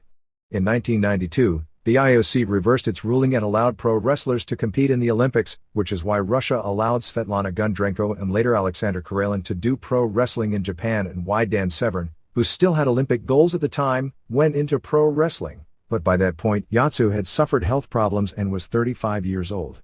Yatsu still wrestles and is the owner of the indie group, the Social Pro Wrestling Federation. Evan Johnson of the U.S. was eliminated in the 3rd round in Greco-Roman at 198 pounds. Johnson briefly wrestled in the AWA in 1981, but lacked charisma, and only the most ardent fan would ever remember the name. Brad Rheingans of the United States placed 4th at 220 pounds in Greco-Roman wrestling. After the 1980 boycott, Rheingans was recruited into pro wrestling in 1981 by Gagne, who attempted to immediately push him as a headliner with a television win over Top Heel Jerry Blackwell and some matches against champion Nick Bockwinkel. While Rheingans had amazing power for his size, he had no charisma, and even though winning the Observer's Rookie of the Year award because he was pushed into world title matches very early on, never sustained his push. Rheingans wrestled much of his career in the AWA, worked briefly for the WWF, and late in his career became a regular mid-carder in New Japan, where he trained many wrestlers including Don Frye. Rheingans also helped coach the 1984 Olympic team in Greco-Roman wrestling. Alan Coage of the United States captured the bronze medal in judo in the unlimited weight class. Like Ruska, he was recruited into pro wrestling by New Japan to put Inoki and Seiji Sakaguchi over, and in return he was trained and became good enough that he became a regular headliner with the company for a decade as Bad News Allen, and later became one of the all-time great heels for Stampede Wrestling, where he was a main foe of Bret Hart, Dynamite Kid, Owen Hart and Chris Benoit in the early days of all of their respective careers. He wrestled for the WWF in the late 80s as Bad News Brown. Although starting late, his first pro match was at the age of 35. He wrestled professionally for 22 years, most of that period as a headliner in every circuit he appeared, and had the reputation as being one of the toughest men ever in the business, was an excellent interview, and, until his knees went bad in the late 80s, was one of the best brawling wrestlers in the game. He is currently, after having both knees replaced last year ending his career, the color commentator for Stampede Wrestling. Shota Chakoshvili captured his 2nd medal, this time a bronze representing the Soviet Union, in the open class in judo. Leon Spinks of the United States won the gold medal in boxing at 179 pounds. Spinks went on to defeat Ali to win the World Heavyweight Boxing title 18 months later, but was more famous as the butt of jokes after losing the title in a rematch. Spinks had a boxer versus wrestler match with Inoki on October 9, 1986 at Tokyo Sumo Hall, drawing a sellout 11,520 fans, paying $837,158, which Inoki was put over in the 8th round of a terrible match with a horrible finish. But the show drew a 28.9 rating, and was notable more for the huge TV audience, seeing Akira Maeda beat kickboxing world champ Don Nakia Nielsen in the semi-final, which was the beginning of the creation of the Maeda legend. Spinks wrestled on occasion after the Inoki match, doing some boxer versus wrestler gimmick matches with Great Wojo in Indiana, a few tours with FMW feuding with Atsushi Onita, and a brief program in Memphis with Jerry Lawler. 1980 Frank Anderson of Sweden placed 4th at 198 pounds in Greco-Roman wrestling. Neil Adams of Great Britain, who never wrestled professionally, but whose brother Chris has wrestled for more than 20 years and is still an active pro, and Chris himself competed at high level in judo, having been known in England as Judo Chris Adams before coming to the United States, captured a silver medal in judo at 157 pounds, losing the final in 7 minutes to Ezio Gamba of Italy. Adams breezed to the finals, beating every opponent in less than 4 minutes. Gamba and Adams had an interesting history, as in 1977 in the European Championship finals, Adams caught Gamba in a submission, and Gamba escaped by biting him hard in the butt.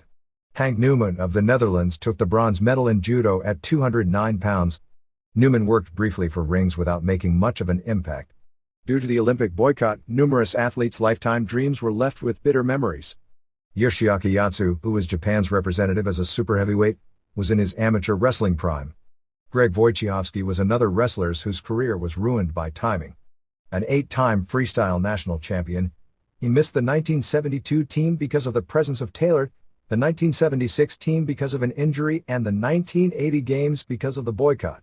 He went into pro wrestling as the Great Wojo after the 1980 games, wrestling mainly for Dick the Bruiser in Ohio and Indiana, but never made it past the regional level except for a few FMW tours. Brad Rheingans had just come off winning the 1979 World Cup and was considered a medal favorite at 220 pounds in Greco-Roman. Jeff Blatnick also made his first Olympic team as a super heavyweight Greco-Roman wrestler. 1984 Mark Schultz of the United States captured a gold medal in freestyle wrestling at 181 pounds, beating Japan's Hideyuki Nagashima in 159 in the finals.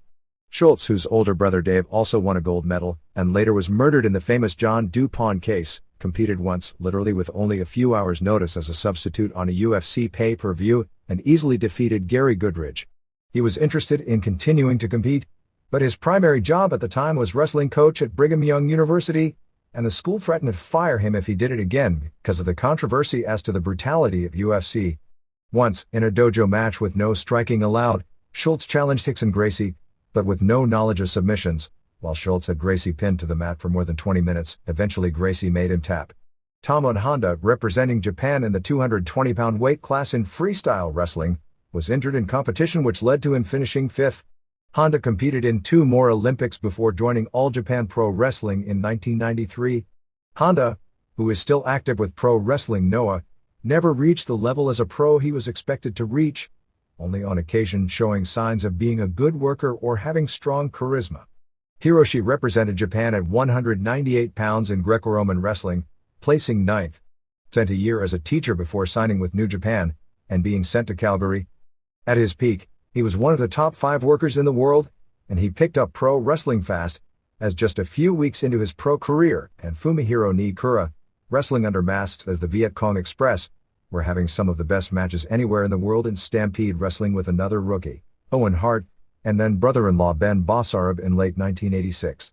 He wrestled for more than 1 year in Calgary before debuting with New Japan to great fanfare on December 27, 1987, when he became the first native wrestler up to that point in Japanese history to win a world title in his domestic debut, capturing the IWGP Junior Heavyweight title from Kuniaki Kobayashi. And Kensuke Sasaki were one of the top tag teams in the world, and he was much admired for his unselfishness as a booker, keeping himself lower on the cards than he deserved and always jobbing to set up new main eventers, and is a strong Hall of Fame candidate as much for that than any title wins. He cut his career short in 1997 for a career in politics and currently is affiliated with Pro Wrestling Noah, but is unlikely to wrestle more than a few times per year. Frank Anderson of Sweden, in his 3rd Olympics, took the bronze medal in Greco-Roman wrestling at 198 pounds. Jeff Blatnick, who has never done pro wrestling, although at one point did negotiate with New Japan Pro Wrestling and appeared as a guest at several of their shows, including Antonio Inoki's retirement match last year, won a surprise gold medalist in the super heavyweight division in Greco-Roman wrestling.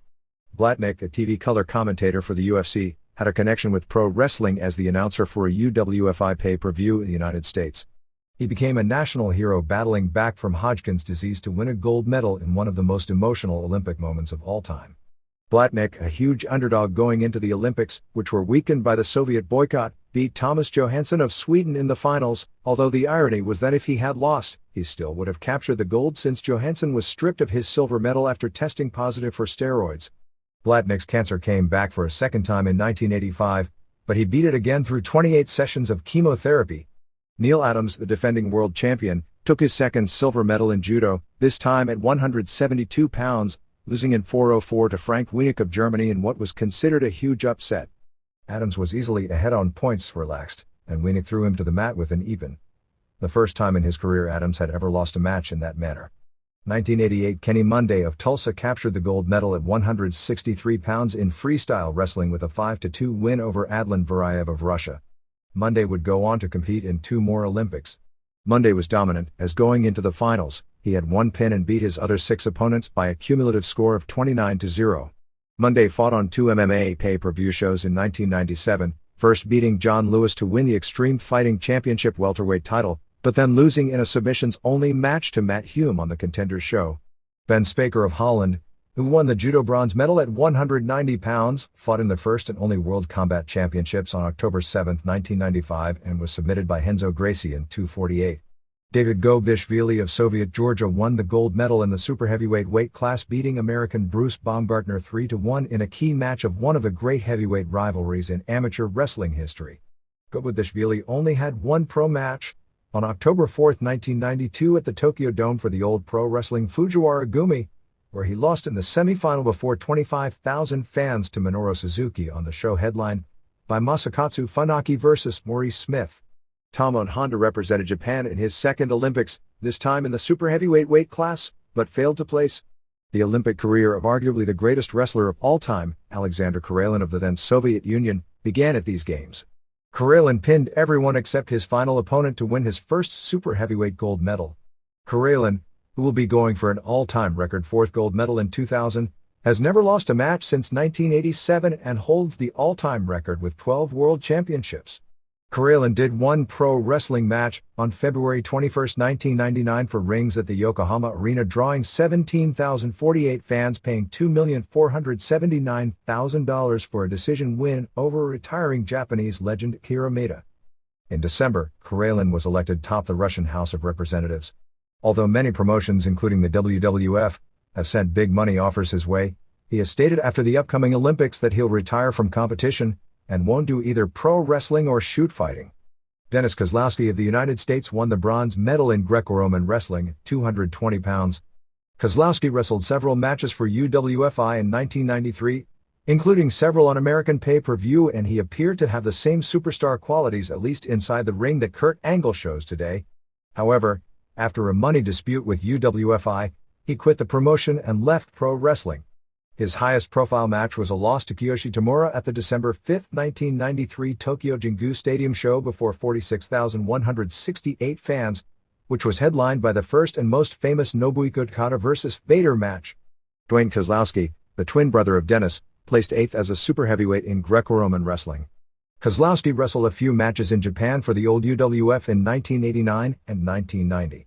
His first and most famous match came at the first ever sellout for pro wrestling at the Tokyo Dome on November 29, 1989 before 60,000 fans, where he lost to Nobuhiko Okada in the semi-final to the Akira Maeda vs. Willy Wilhelm main event. Like his twin brother, Dwayne appeared to have great potential. Either that or back at that period of time Okada was just that damn good, but left after only a few matches.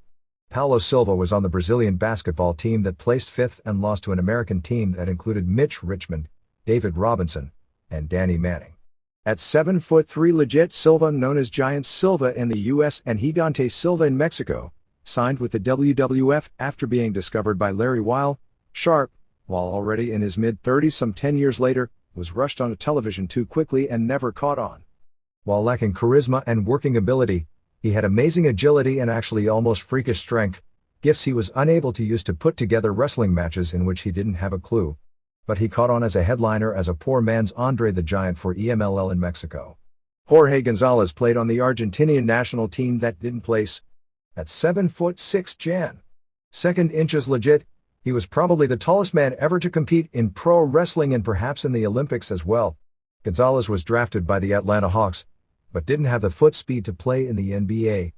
Jim Herd and Jim Ross, based on the success of Andre the Giant, who was really closer to 6'9" or 6'10", although always billed at 7'4", figured someone that much larger was money in the bank, and WCW signed him to a big money contract in 1990.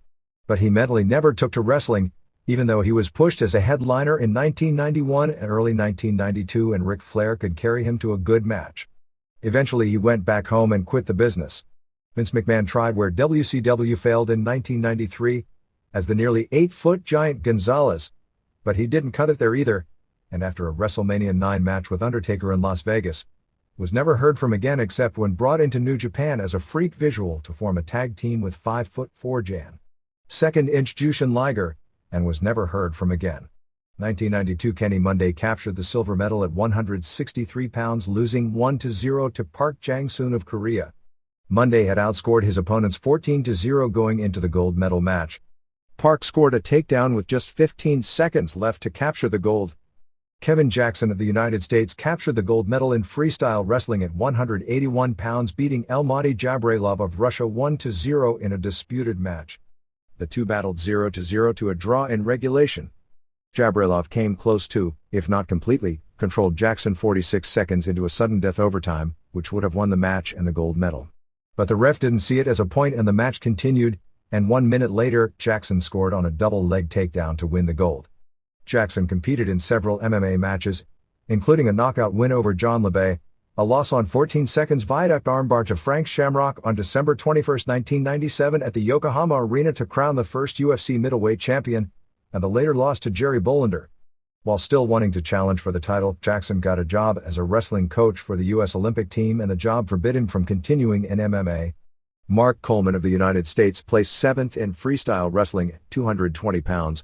Coleman, who will likely become a pro wrestler at some point, is currently the top-rated heavyweight MMA fighter in the world after winning the Pride Tournament finals on May 1st. He also held the UFC heavyweight title, beating Dan Severn on February 7, 1997, and losing in a major upset to Maurice Smith on July 27, 1997. At first seemingly unbeatable in MMA, Coleman's career went downward with an ACL tear and 2 more consecutive losses in shoots, as well as a work loss to Nobuhiko Takada before rebounding and winning what was likely the toughest MMA tournament in history before 30,000 fans at the Tokyo Dome. It is largely expected that Coleman will wind up as a full-time pro wrestler. Manabu Nakanishi represented Japan at 220 pounds but failed to place. Nakanishi went into pro wrestling right after the Olympics, debuting in October 1992.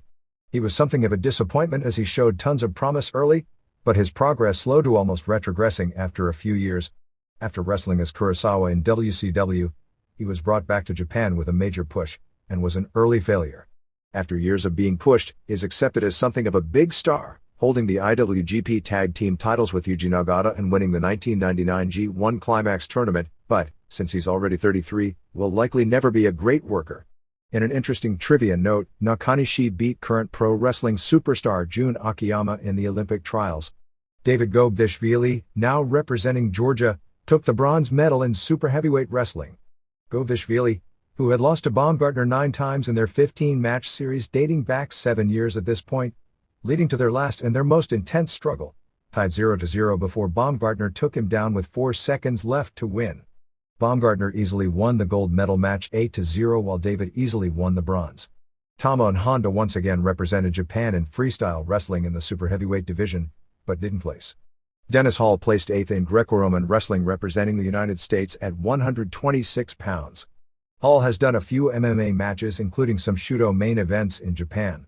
Dan Henderson of the United States placed 9th at 181 pounds in Greco-Roman. Henderson has had much success in tight matches in MMA, as with the exception of a submission loss in an all-submission match to Frank Shamrock in 40 seconds, he's undefeated, winning one of the UFC's toughest middleweight tournaments ever, a tournament in Brazil easily, and with a very generous decision, captured the $223,000 first prize in the 32-man rings tournament on February 26, 2000 with the final round at Budokan Hall. Denis Kozlowski won the silver medal at 220 pounds in Greco-Roman. In the gold medal match, Hector Milan of Cuba and Kozlowski tied 1-1, forcing a sudden death overtime, but Milan got a takedown 25 seconds into the sudden death to take gold. Alexander Karelin destroyed everything in his path to win his second Greco-Roman super heavyweight gold medal, as with the exception of one match which he won easily on points, he pinned his other 4 foes in a total time of 5:32. Kirill Barbuto of Bulgaria also competed in Greco-Roman and briefly worked for rings. The gold medal match for the unlimited weight class in judo ended up being a battle of 2 future pro wrestlers. David Kakalishvili of the Republic of Georgia threw Naoya Ogawa twice in 104. Ogawa, who captured the silver medal, won 4 world championships during his judo career, had destroyed everyone in the tournament up to that point, with all his tournament matches before the finals lasting a combined time of less than 8 minutes. Ogawa turned pro on April 12, 1997, at the Tokyo Dome before more than 50,000 fans, beating IWGP heavyweight champion Shinya Hashimoto in a non-title match, and his career and feud with Hashimoto was off to becoming the stuff of legendary status. Although he wrestles sparingly, doing a shooter gimmick with Inoki as his manager, he's one of the hottest wrestlers in the country. Kakhalishvili wound up in rings, where he was largely overweight, with his weight getting as high as 340 pounds in his final appearances, and unimpressive. There had been attempts by New Japan to rematch the two, obviously for Ogawa to win, but they never materialized. Svetlana Gundarenko of Russia, a 6'3" and nearly 300-pound woman, placed 7th in judo in the unlimited weight class. Gundarenko was the largest and most powerful woman in the competition, but lacked speed. After the Olympics, she started wrestling in Japan with FMW, using both her real name, as well as a ring name of Terechikova, named after the first woman ever in space who was also Russian. On July 18, 1995, in what was believed to be the first Ultimate Fight tournament ever for women in Tokyo, Gundarenko, under her real name, used her size and power, by this time she was 315 pounds, to destroy everyone in the shoot competition, including famous pro wrestlers Yumiko Hata and Shinobu Kandori, herself a former world judo champion but half her size. After going back to the Olympics, she returned to Japan on October 10, 1998 for a shoot show at Sumo Hall headlined by her rematch with Kandori, which turned out to be a worked match, and Kandori got her revenge. Mark Henry of the United States placed 10th in the unlimited weight class in weightlifting. Henry, who gained national attention from his lifting prowess in both sports of weightlifting and powerlifting dating back to his high school days, was promoted as a future Olympic hero. But the only record he set in these games was as the heaviest competition lifter ever in the Olympics when he weighed in at 367 pounds. Henry's mentor was Terry Todd, a former powerlifter who was a major wrestling fan, and he inked a 10-year contract with the World Wrestling Federation for $2.5 million, an almost unheard-of contract by the standards of the time, with the feeling they would pay him for training for the 1996 games, which the company would get publicity from when he did well, and he'd be able to come into pro wrestling with great fanfare billed as the world's strongest man. Pieter Smit of the Netherlands competed in judo, but we don't know what weight division, but he didn't place. He later worked in rings briefly. Svilan Rusinov of Bulgaria captured a bronze medal in heavyweight boxing. Rusinov worked in rings, although never made much of an impact. Karl Malone played on the gold medal-winning U.S. Dream Team in basketball and went on to become a future NBA Hall of Famer. His one pro match was on July 12, 1998 at the WCW Bash at the Beach pay-per-view, teaming with Diamond Dallas Page to lose to Hulk Hogan and Dennis Rodman. The match was terrible, largely due to Rodman, which probably hurt how Malone looked because he had the in-ring charisma and look and obviously the athletic ability and was a quick study. 1996 Townsend Saunders of the United States captured a silver medal at 150 pounds in freestyle wrestling. Saunders, whose wife Tricia is also a multi-time world champion freestyle wrestler, battled to a 1-1 draw with Vadim Bogiev of Russia in the gold medal match, given to Bogiev because he had 2 passivity points during the match as opposed to 3 for Saunders.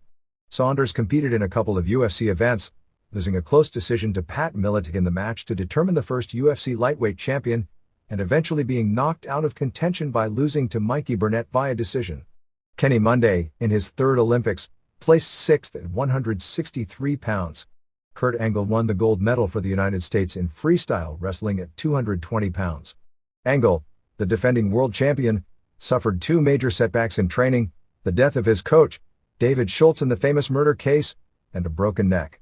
He barely recovered from the latter in time for the Olympic trials, which was a loaded field that included Mark Coleman and Mark Kerr. Angle at the Olympics went to the finals with Abbas Jadidi of Iran. Jadidi was controversial for winning the 1993 World Championship, but then having to forfeit it and serve a 2-year suspension for failing the steroid test. The two went to a 1-1 draw after overtime, and each had 2 passivity cautions, which was the tiebreaker, so the decision went to a vote, which Angle won, not without much controversy. Angle, who never saw pro wrestling growing up, then turned down a $250,000 per year offer from the WWF, saying he had no interest whatsoever in pro wrestling. 2 years later, after failing to make it in Pittsburgh as a sportscaster, he came back to the WWF asking for a job. They tested him out for 1 week under Dory Funk Jr., and he was a natural. After some seasoning in Memphis, he was brought into the WWF in late 1999 and became one of the biggest stars in wrestling in almost record time, and is a very strong bet to someday become only the 2nd Olympic wrestling gold medalist to win a major world heavyweight pro title. In the complete book of the Summer Olympics, regarding Angle, it wrote, Angle briefly became a national hero. In 1998, he horrified wrestling aficionados by signing a contract with the entertainment-oriented World Wrestling Federation. Zaza Skalashvili of the Republic of Georgia placed 13th in freestyle wrestling in the same weight division. Skalashvili is now a regular with rings as Grom Zaza. Zaza Terminaje of Bulgaria wrestled freestyle, though we don't know what weight division, and later wrestled in rings as Andrei Terminaje. Dennis Hall at 126 pounds in Greco-Roman wrestling took the silver medal, losing 4-1 in the finals to Yuri Maynachenko of Kazakhstan. Dan Henderson once again represented the United States in Greco-Roman wrestling at 181 pounds, but failed to place. Alexander Karelin took his third Greco-Roman super heavyweight gold medal. Karelin wasn't as dominant as in 1992, when he was untouchable, but he still outscored his opponents 25-0 during the tournament. In the gold medal match, he beat Matt Ghaffari of the United States by a 1-0 score. Ghaffari himself had negotiated with both WWF and WCW before decided to stay in amateur wrestling for the 2000 Olympics, but failed to make the team. Gajice Bekuri of Bulgaria competed in Greco-Roman but didn't place, and has done both work and shoot matches in rings over the past few years. David Kakalishvili came to Atlanta to defend his judo gold medal in the unlimited weight class for the Republic of Georgia and was eliminated in one of the strangest ways in history. He went from the Olympic Village to the judo venue to weigh in, only to get there and be told the weigh-ins were back at the Olympic Village. He rushed back, only to get there after the weigh-ins were over and he was disqualified from the competition. The silliness of this is compounded by being in the unlimited weight class. Naoya Ogawa went to the semifinals of the unlimited weight class in judo, losing a close match to eventual gold medalist David Douillet of France, who after winning, termed the match the real gold medal match since it was his toughest match in the tournament. Douillet then easily won in the finals, but Ogawa only managed fifth. Svetlana Gundarenko of Russia, who was actually going in a strong medal favorite and had come off both pro wrestling and legitimate shoot fighting in Japan, placed fifth in judo in the women's unlimited weight class. Before Karelin this year, Gundarenko would be the first known performer who went back to the Olympics after doing pro wrestling, since prior to 1992, it wouldn't have been possible due to the ridiculous amateur athlete rules the Olympics operated under. Mark Henry once again represented the United States in weightlifting in the unlimited weight class, and broke his old record when he weighed in at 407 pounds. As the story goes, Henry was freaked out before ever going out when he saw his competition warming up with more weight than he'd ever maxed. He then suffered a back injury. Henry placed 13th. He got a big push early, but didn't develop well and suffered an early leg injury. He came back, got an initial push, but eventually it became clear it was very unlikely he would ever be the star or attraction they had counted on him being. Because of his contract, some would say, he was put into some of the most humiliating angles of all time, from allegedly sleeping with his baby sister to sleeping with nearly 80-year-old Mae Young to having oral sex performed on him by a male transvestite. The WWF dropped him from the main roster a few months back and sent him to Ohio Valley Wrestling. Karl Malone was back as part of his second U.S. basketball team that captured the gold medal. Georgi Kandilaki represented Bulgaria in heavyweight boxing and after the Olympics also went to rings, and has had many matches there. After winning the 1997 Amateur Boxing World Cup, he's considered a contender at the Sydney Olympics. Andy Hoke, the most popular active sports entertainment personality in Japan, suddenly passed away from acute myeloid leukemia in front of several K1 fighters and shocked nations of Japan and Switzerland, where he was a national hero, on August 24. Hoke, who had last fought on July 7 and looked impressive with a first-round knockout Nobu Hayashi, was 35. Hoke was the charismatic symbol of the K1 organization, with the scene in every promotional film of Hoke doing his Kakuto Otoshi X kick, which is more of a flashy move than an effective one usually in combat, symbolic of a crowd-pleasing performance to entertain spectators as opposed to just straight sport. It was that promotional philosophy that made K1 the biggest ratings-getting form of sports entertainment in Japan, surpassing both the kickboxing and pro wrestling worlds that spawned it, and turned Hoke into perhaps the most popular sports personality in his native Switzerland, where his fights have drawn several of the biggest television ratings in the history of television in that country. His funeral on August 27 in Tokyo drew an estimated 12,000 onlookers, making it possibly one of the biggest funerals in history of a professional athlete. With the exception of Shohei Baba's funeral in 1999, it was believed to be the most people ever to attend the funeral of an athlete in Japan. In Japan, Hoke's name value was far larger than any active pro wrestler or any other MMA fighter, which is amazing since he wasn't Japanese. His name and face were known not just for being the biggest of the major stars of K1, but for appearing in many cup of noodles and hair care commercials. On the outside, Hoke had all the superstar trappings, the plush house with a pool in Switzerland, The movie star-looking wife, Alona, who herself was a recognizable figure in Japan as she was always shown with him on Japanese TV pieces, the two recently had divorced, and movie action hero looks and charisma. He seemed destined by wind up in the movies someday as a real-life Bruce Lee. While he wasn't necessarily the toughest of the K1 fighters, as he was really a built-up light heavyweight competing against heavyweights, he was the flashiest and most entertaining to watch, and thus the biggest drawing card. Hoke was the show stealer when K1 came to the United States, where it didn't catch on, in 1998 for a pay-per-view show in Las Vegas. Hoke's death came suddenly, as he was admitted to the hospital just 6 days earlier, and there was no public hint as to the seriousness of his condition until August 22 when, after 2 days earlier his match on K1's October 9 was cancelled. He sent a message that he was in a tougher fight than he had ever had in the ring, but he would beat it and come back to the ring very soon. During the last 24 hours before his death, while hooked up to life support systems and in a coma, his heart stopped 3 times, with numerous K1 fighters, including many of his opponents at his bedside urging him to fight his toughest battle. All 3 times his heart started beating again. After the 4th time his heart stopped in 24 hours, he didn't respond to the shouting and slipped away. Peter Aerts, his most famous rival, the two traded backwinds several times as the company's 2 biggest stars, arrived from Holland to the hospital minutes later and cried for 2 hours slumped by Hoke's bedside. Another rival, Francisco Filho, whose career as a superstar was made with a one-punch knockout on Hoke a few years back, was still unable to talk 40 minutes later on a live television interview.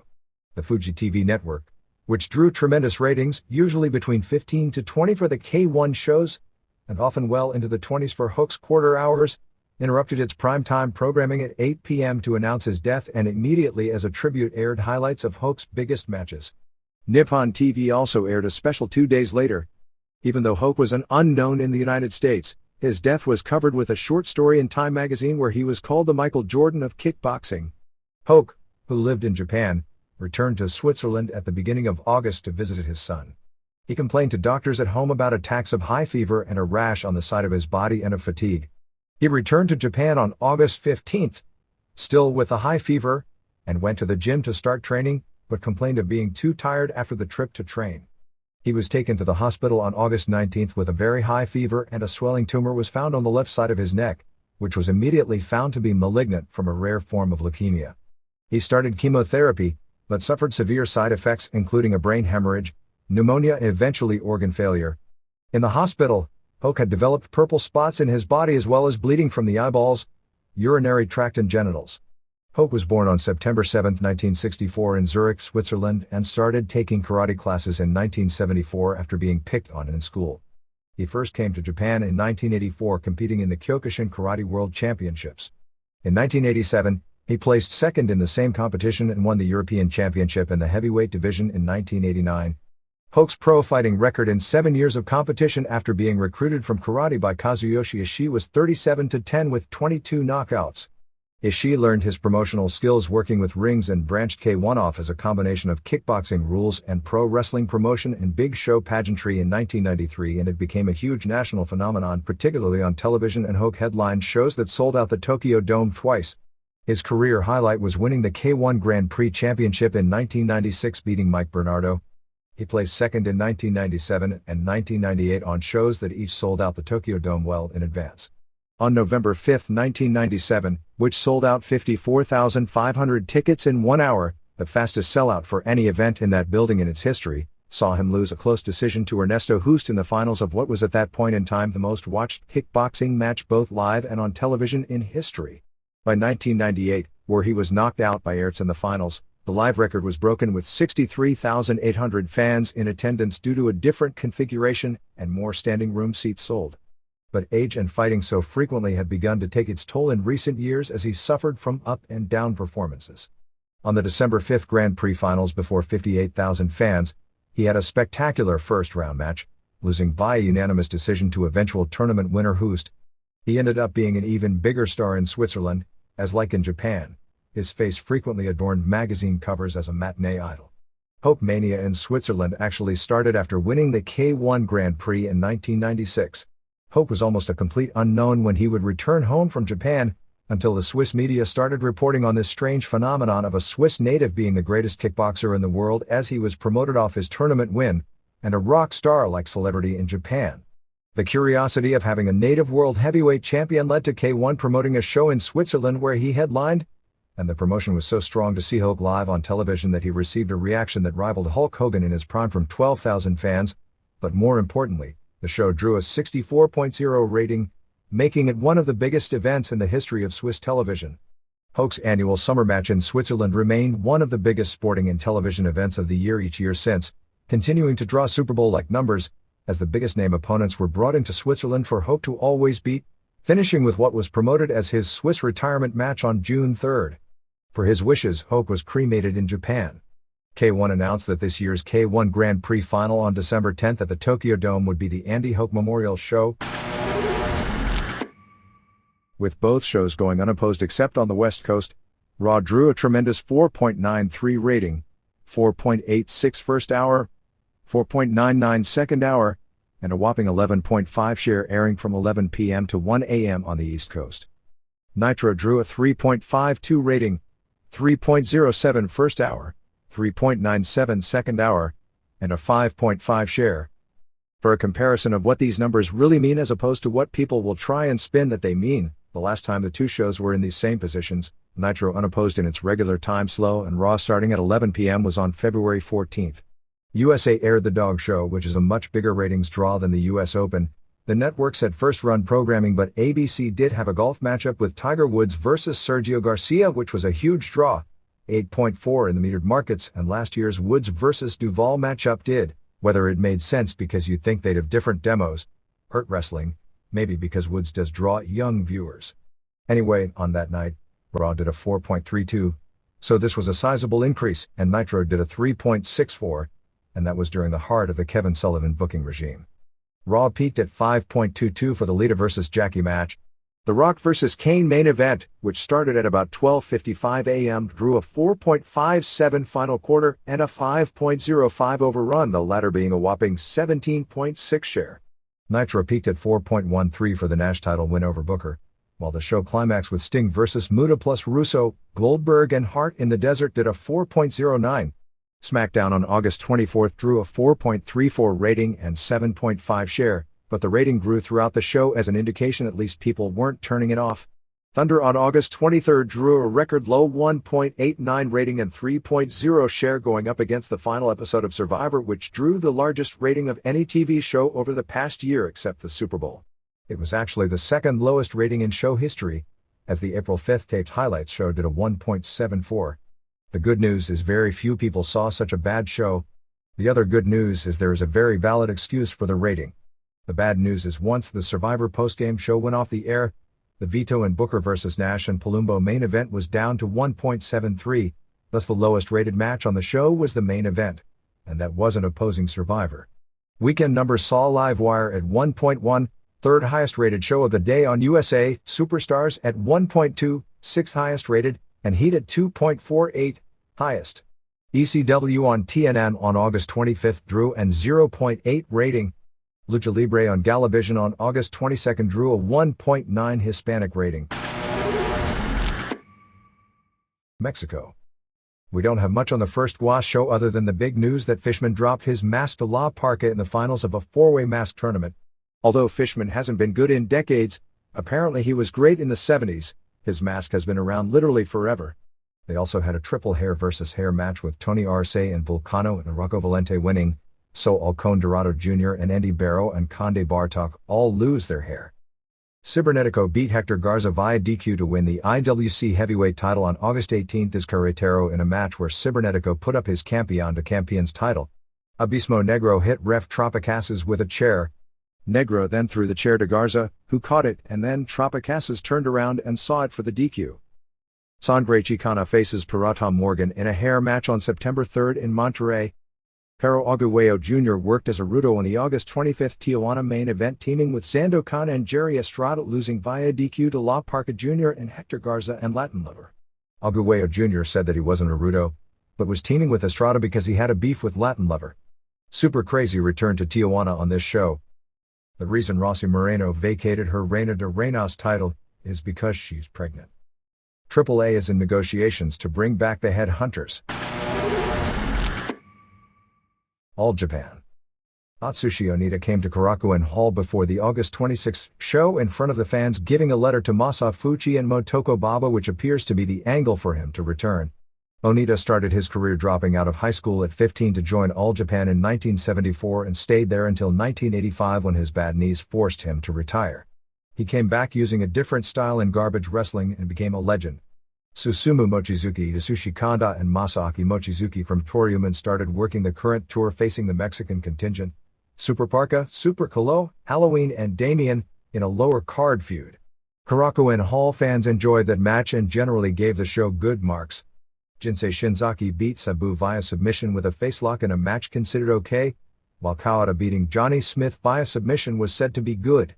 They put Hansen and Tenryu together to reform their tag team from a decade earlier, beating former rivals Williams and Barton in the main event. It was announced that Team 2000 would all be coming to Budokan Hall on September 2nd to second Masahiro Chono in his match with Masafuchi. Pro Wrestling Noah saw the Kobashi vs. Akiyama match from August 6th, which aired on pay-per-view on August 19th. Kobashi has no knees right now, so it limits his mobility, but they understand how to build a match and do all the suplexes, and just that putting on submissions at 20 minutes while drenched in sweat adds a lot of intensity. Akiyama hit 4 exploders before using the front guillotine submission, which Kobashi passed out from 3 3/4. It was better than any match on the first night. Evidently the tape pay-per-view shows were successful because they've announced a live pay-per-view show on September 16th. August 16th TV show drew a 2.7 rating. New Japan. In what sounds like a tasteless angle, New Japan is trying to tie the Hook death into Hashimoto's comeback. The storyline is that Hashimoto finally decided to return at roughly the same moment Hook died, and he went to the dojo in Tokyo where Hook trained the day after the death to talk about it. New Japan is expected to sign Minoru Tanaka of Battle Arts to a full-time contract. Tanaka already holds the IWGP Junior Tag title with Kanemoto. There was a news story this week that Tanaka and Yumi Fukawa version were engaged, but both Battle Arts and Urgent denied the story. Apparently New Japan officials were shocked at how badly Ishizawa did. After the Shamrock match, they are sending Fujita to Brazil to train in Brazilian Jiu-Jitsu for 10 days and want to send him after the UFC heavyweight title next year. Nagata said on the September 9th Masakazu Fukuda Memorial Show in Fukuta's hometown in Kuroha he'd use Fukuta's delayed German suplex as the Fukuda special. Other Japan notes. Kiyoshi Tamura won a majority decision over UFC lightweight champion Pat Miletic in the main event of the August 23rd Rings show before 4,270 fans at Osaka Furitsu Gym. After the match, Tamura invited Masahito Kakihara, who he was a stablemate within the old UWFI and who just quit All Japan, to join the promotion.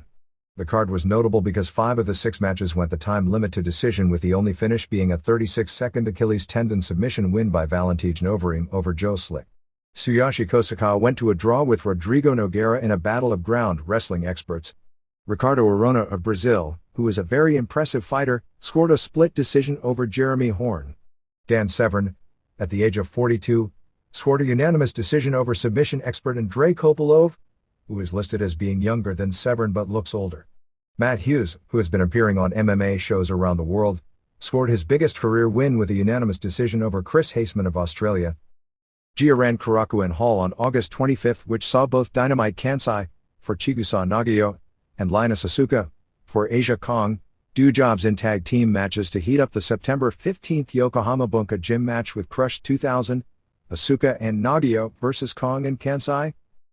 FMW at Korakuen Hall on August 28th had Koto Fuyuki retain the Woo title, beating Captain Jack, who is a German singer named Frankie G. Hayabusa beat Mr. Ganasuke in a match with tons of interference to earn the shot at Fuyuki on September 21st in Sapporo in what will likely be an explosive barbed wire match. Here and there. I guess the Ron Fuller-Terry Landell deal on August 26th in Knoxville was going to be a shoot, since Landell did, in fact, no show, as did all of his wrestlers scheduled at the show. Landell did have people at the show passing out flyers saying he wouldn't be there, claiming Fuller had lied to him. They were supposed to work an interpromotional angle, but Fuller canceled it at least partially at the prodding of Jim Cornette. The flyers were allowed to be passed out because they plugged Landell's own benefit show for Brett Young on September 9th. Landell apparently has claimed that due to a lawsuit filed by Mike Lynch, the man who was hit by Cornette's rental car in a July 21st incident, against both Fuller and Cornette that his lawyers advised him to have no contact with either man for a period of 1 year. Fuller came out riding a Tennessee walking horse and called for Landell, who had been challenging Fuller on his own TV as a grandstand deal all summer since the angle fell apart. The two were supposed to work together for a benefit show for Young, a 6-year-old with mounting medical bills, with Fuller goading Landell into agreeing at a TV press conference, figuring that since it would be so public as a charity event, that Landell would lose a lot of face backing out after challenging him all summer. At the TV press conference, Fuller challenged Landell, who accepted. But then when Fuller started talking about it being the first shooting match with an unscripted ending in the history of Tennessee wrestling, word around town was Landell wasn't going to show up. The show drew an estimated 800 fans. They announced Landell, and a guy in a chicken suit came out. Fuller took the mic and said that all fun aside, Landell is nothing but a chicken shit, and really dogged him out, even saying Landell would be afraid to fight his wife. A jackass was led to the ring with a sign on it saying "Where's your daddy?" poking fun at Landell's "Who's your daddy" catchphrase. In the nice pop of the night, Robbie D of OVW laid down while the 6-year-old pinned him. Fox News Network ran a feature on August 24 on backyard wrestling built around John Nunziato of Chicago, who suffered a broken neck and couldn't walk for a month taking a tombstone piledriver. They had his mother Roberta debate a backyard wrestler, John Piscura, out of Cleveland, who handled himself very well.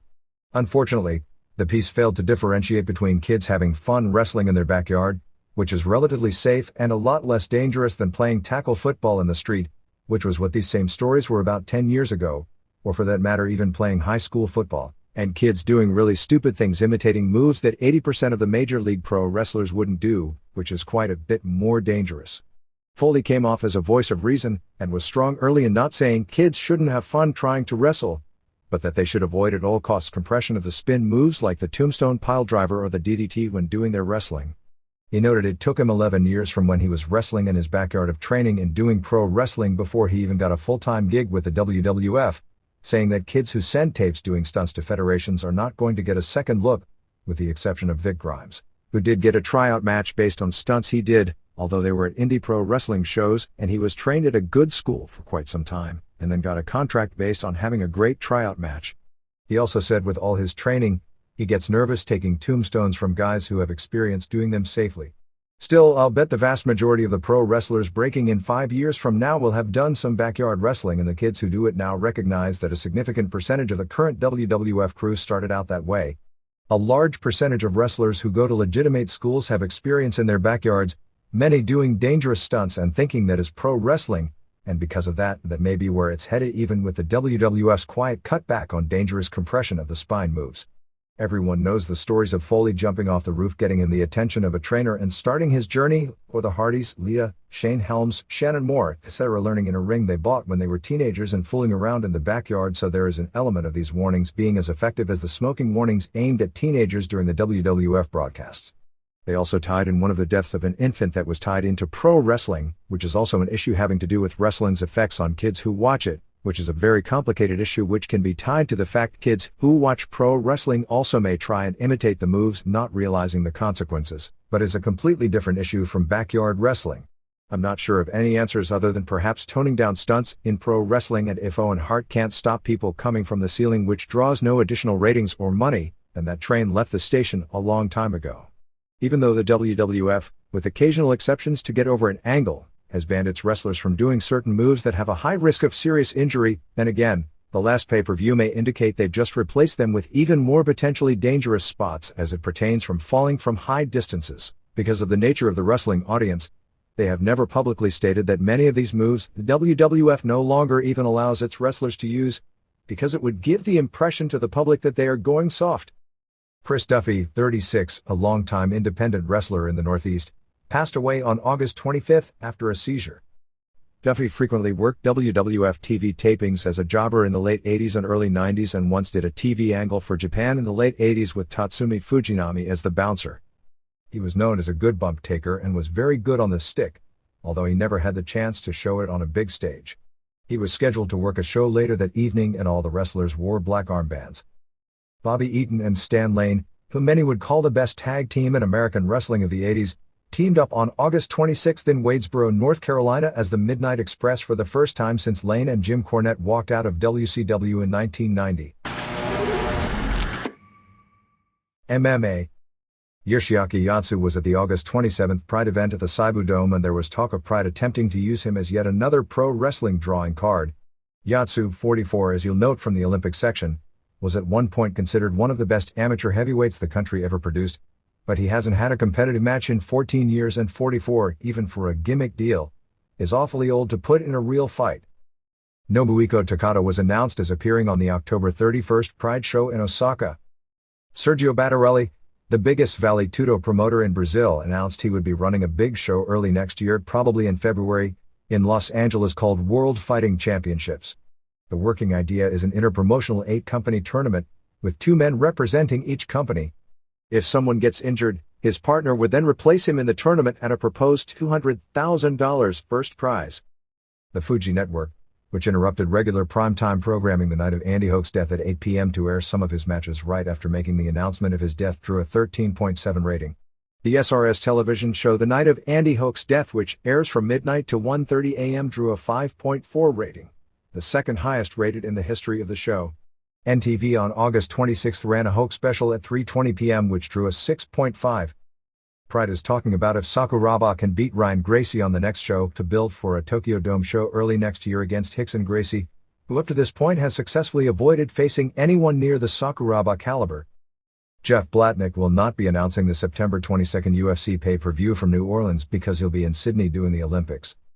Former UFC fighter Mark Hall apparently filed a lawsuit against Ken Shamrock for the incident some months back. Hall apparently started a fight at a show in San Jacinto, California, which Shamrock quickly finished. ECW. Regarding the television situation, negotiations are continuing. If the USA Network wins its appeal with the WWF, it would keep ECW off USA, and they've been cancelled by TNN, and that could be a bleak period, although odds are USA won't win its appeal. The fact the 3-panel of judges still hasn't ruled has everyone concerned. The idea of a potential 2-hour show would be to present strong quality wrestling matches with features to give a simulated reality to the characters, as well as greatly increasing the production values of the show. Tao has to go home for a month for legal requirements, having left this week. If ECW doesn't have his visa situation sorted out by the time he is ready to return, he won't be allowed to return, similar to what happened to Super Crazy. The attempt is to get all the visa problems for both taken care of in time for the October 1st pay-per-view, and work a 3-way tag team title feud with the FBI, Crazy and Psychosis, and Whipwreck and Tao. It appears the top 2 matches on the pay-per-view will be Lynn challenging for the ECW title against Credible. There was consideration for a 3-way with Carino, but at this point it'll be a straight single, and Van Dam versus Rhino. There are no shows this coming weekend due to Labor Day, but plans are to make the Toronto debut on September 9th into a huge event as well. The Toronto show as of August 29th had sold out the 3,850-seat configuration, and they are going to start adding seats, hopeful of getting 6,000 fans. The feeling is that the Hammerstein Center is almost the perfect building for ECW because of the look, the location, and the crowd reactions, and will likely host a pay-per-view at some point in the next year. It is said that Mamaluke for some reason can't do a singles match for any length of time, but is awesome in working a tag match.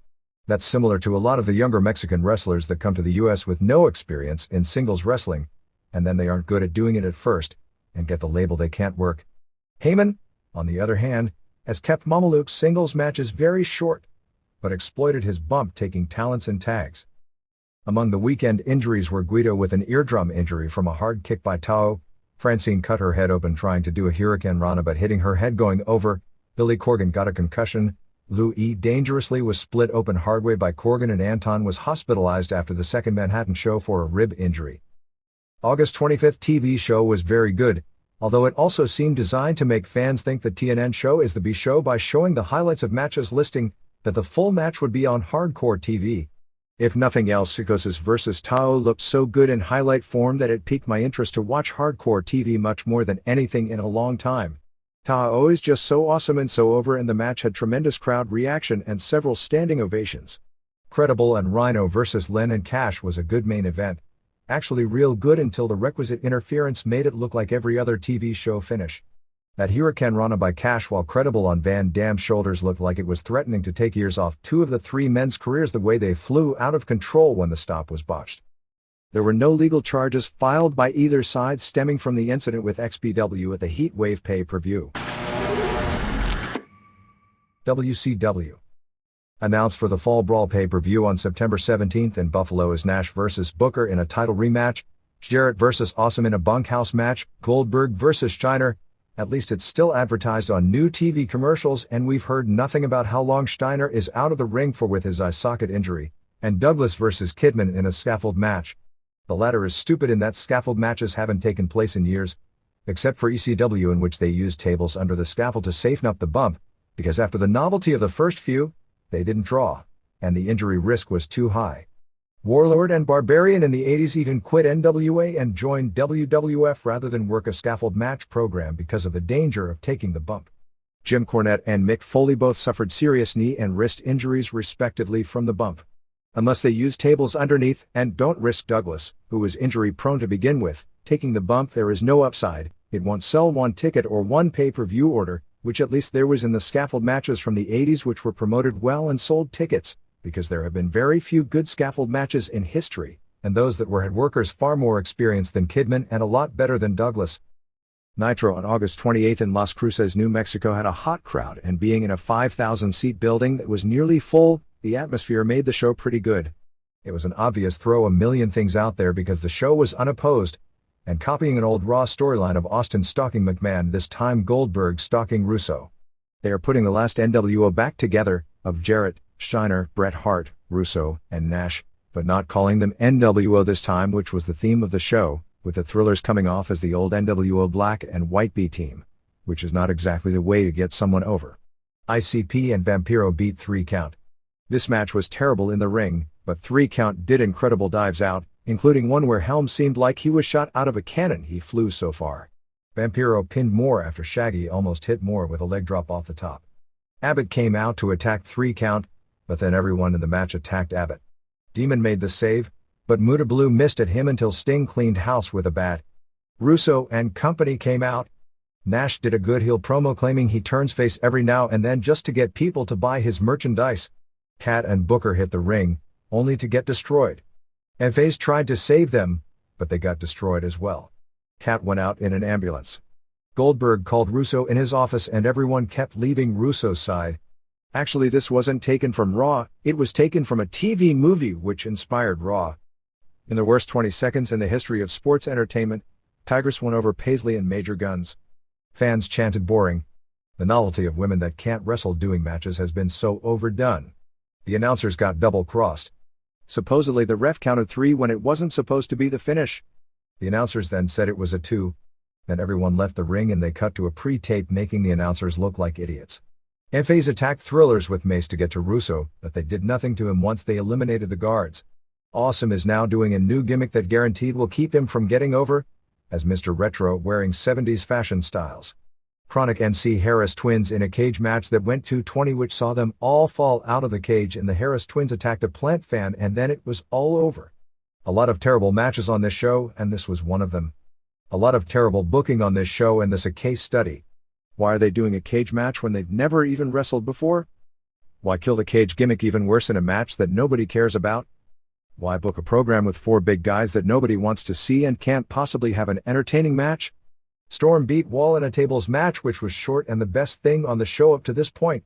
Winner could take a member of the other team prisoner, so Storm took Major Guns. Rick Steiner beat Awesome in a terrible match after a German suplex through a table and Jarrett hitting Awesome with a pipe. Nash got the title, so he's one smooth talker. Jarrett riffed in the ring and Steiner riffed out of the ring. Jarrett riffed the entire match fair, until the finish, when he hit Booker with a guitar and counted the pin in 7:32. Another terrible match. Nash put less effort into this match than he did into the match with Vito. After the match, Nash said he was going out to eat a little Korean. He didn't mean Korean barbecue. I think he meant chai as an inside rib. Douglas did an interview basically deluding himself into thinking he was Steve Austin and rebuilt the industry. Crowbar attacked him and then suddenly stopped in mid-attack, seeing Daphne with Ashley Hudson. This gave Douglas the chance to throw him off the balcony into a mock concession stand. To recognize immediately the difference between WWF and WCW, notice how the announcers and production crew sold the Shane McMahon bump and the Crowbar bump respectively. Yeah, the Shane bump was more spectacular because it was a lot higher, but reverse the positions and it's still going to be the WWF getting mileage out of something, then will do little or nothing for Crowbar, or for that matter, Even Douglas, because of him immediately being punked out after. Douglas continued on thinking he was Austin. Hey, maybe they can do that as a gimmick where every week Douglas thinks he's Hogan, Flair, Austin, Rock, etc., and take credit for selling out buildings and having legendary matches, and challenged anyone. Goldberg came out and speared and jackhammered him. Booker and Goldberg laid out Russo's protection as the show went on. Booker laid out Nash in the shower. Jarrett beat Vito with a stroke in the best match on the show. FAs, Konnan and Ray and Hoovy and Disco and Tigress wrestled Thrillers, Sanders and Palumbo and O'Hare and Jindrak and Reno in an elimination match. Couldn't believe Konnan already back in the ring so soon after tricep surgery. And people say that cutting people's pay in half has nothing to do with them returning before they should after an injury. I think the saddest part of seeing Konnan back in is that it's not as if the company couldn't work around him not being in the ring taking bumps for another month because he was in the Kurt Angle spot in WWF where he's in the middle of a storyline that means business. It's just that this company, and granted guys work the office on injuries, but they know this surgery was real, and they have no respect for the health of their performers, not that WCW is alone in that, because plenty of other companies fit into that category. Anyway, everyone got eliminated but Sanders and Tigress after Hoovy did a great dive. Sanders pinned Tigress with his neckbreaker-like move called the 3.0. Nowhere close to their match from the previous week. Goldberg allegedly destroyed Steiner with a bat. This may be how they acknowledge the Steiner injury in storyline form. Russo challenged Goldberg to come down since he had Vito as backup. When Goldberg came out, Russo told him he'd fire him if he touched him. Of course, just 2 weeks ago, it was established in Russo's own storyline that he can't fire Goldberg because he has a no-cut contract and Brad Siegel won't let him. So Goldberg backed off anyway. Vito then attacked Russo and laid him out and Vito helped Goldberg drive him to the desert for the closing angle. Sting vs. Muta had no finish as there was a bunch of smoke. Vampiro and ICP cut through the Nitrovision screen. Somebody should calculate the money wasted on cutting up props like that which add nothing to the show. They were all fighting on the scaffold. Show ended in the desert with Bret Hart showing up. He asked Goldberg if he could take care of Russo because of what Russo did to him in Montreal. Now Russo wants people to think he's the one who double-crossed Hart, I guess. By the way, the fact Montreal is being brought up in Russo's script shows who is still obsessed with that because Hart is probably the one person who wouldn't want to bring it up in a wrestling angle, and Hart attacked Goldberg for ending his career. This was a really good angle. Here's the catch. It leads to people wanting to see Goldberg get revenge on Hart, not wrestle Steiner or Nash. So the match the people want to see the main star in the company against will never take place, or at least never anytime soon. Another example of booking for ratings and not for making money. It would have been so much smarter to have put Hart and another wrestler, whether it be Steiner or Nash or whomever you want to program Goldberg with, and after Hart turns on him, the second wrestler puts the hurting on him, similar to how Russo should have ordered a wrestler to cut Flair's hair, even if it was David. So at least then when Flair returned, there would be a match built for him and a new wrestler could be elevated through a strong angle. Already announced for Nitro on September 4th is a 3-decker War Games type match with climbing from cage to get to the top rules like in the Page vs. Jarrett vs. Arquette pay-per-view match that nobody saw with Goldberg and Sting and Kat and Booker vs. Russo and Jarrett and Nash and Steiner.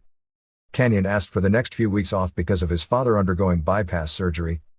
Some notes from the Thunder show taped August 22nd, which was a terrible show with the crowd so totally disinterested in new characters and bad wrestling. The strong points were Konnan did a hell of a job on the comeback after Sanders' slightly below average interview. After the big brawl they came back from a commercial and Sanders was dressed, showered and cleaned up for his pre-tape asking Kat to fire Disco as an inside joke. Harris twins actually beat all 3 Young Dragons. We reported it was 2 of the 3 last week, in a terrible one-sided match. In the most ridiculous angle of the, moment, Smiley asked Smooth how to get out of being hardcore champ.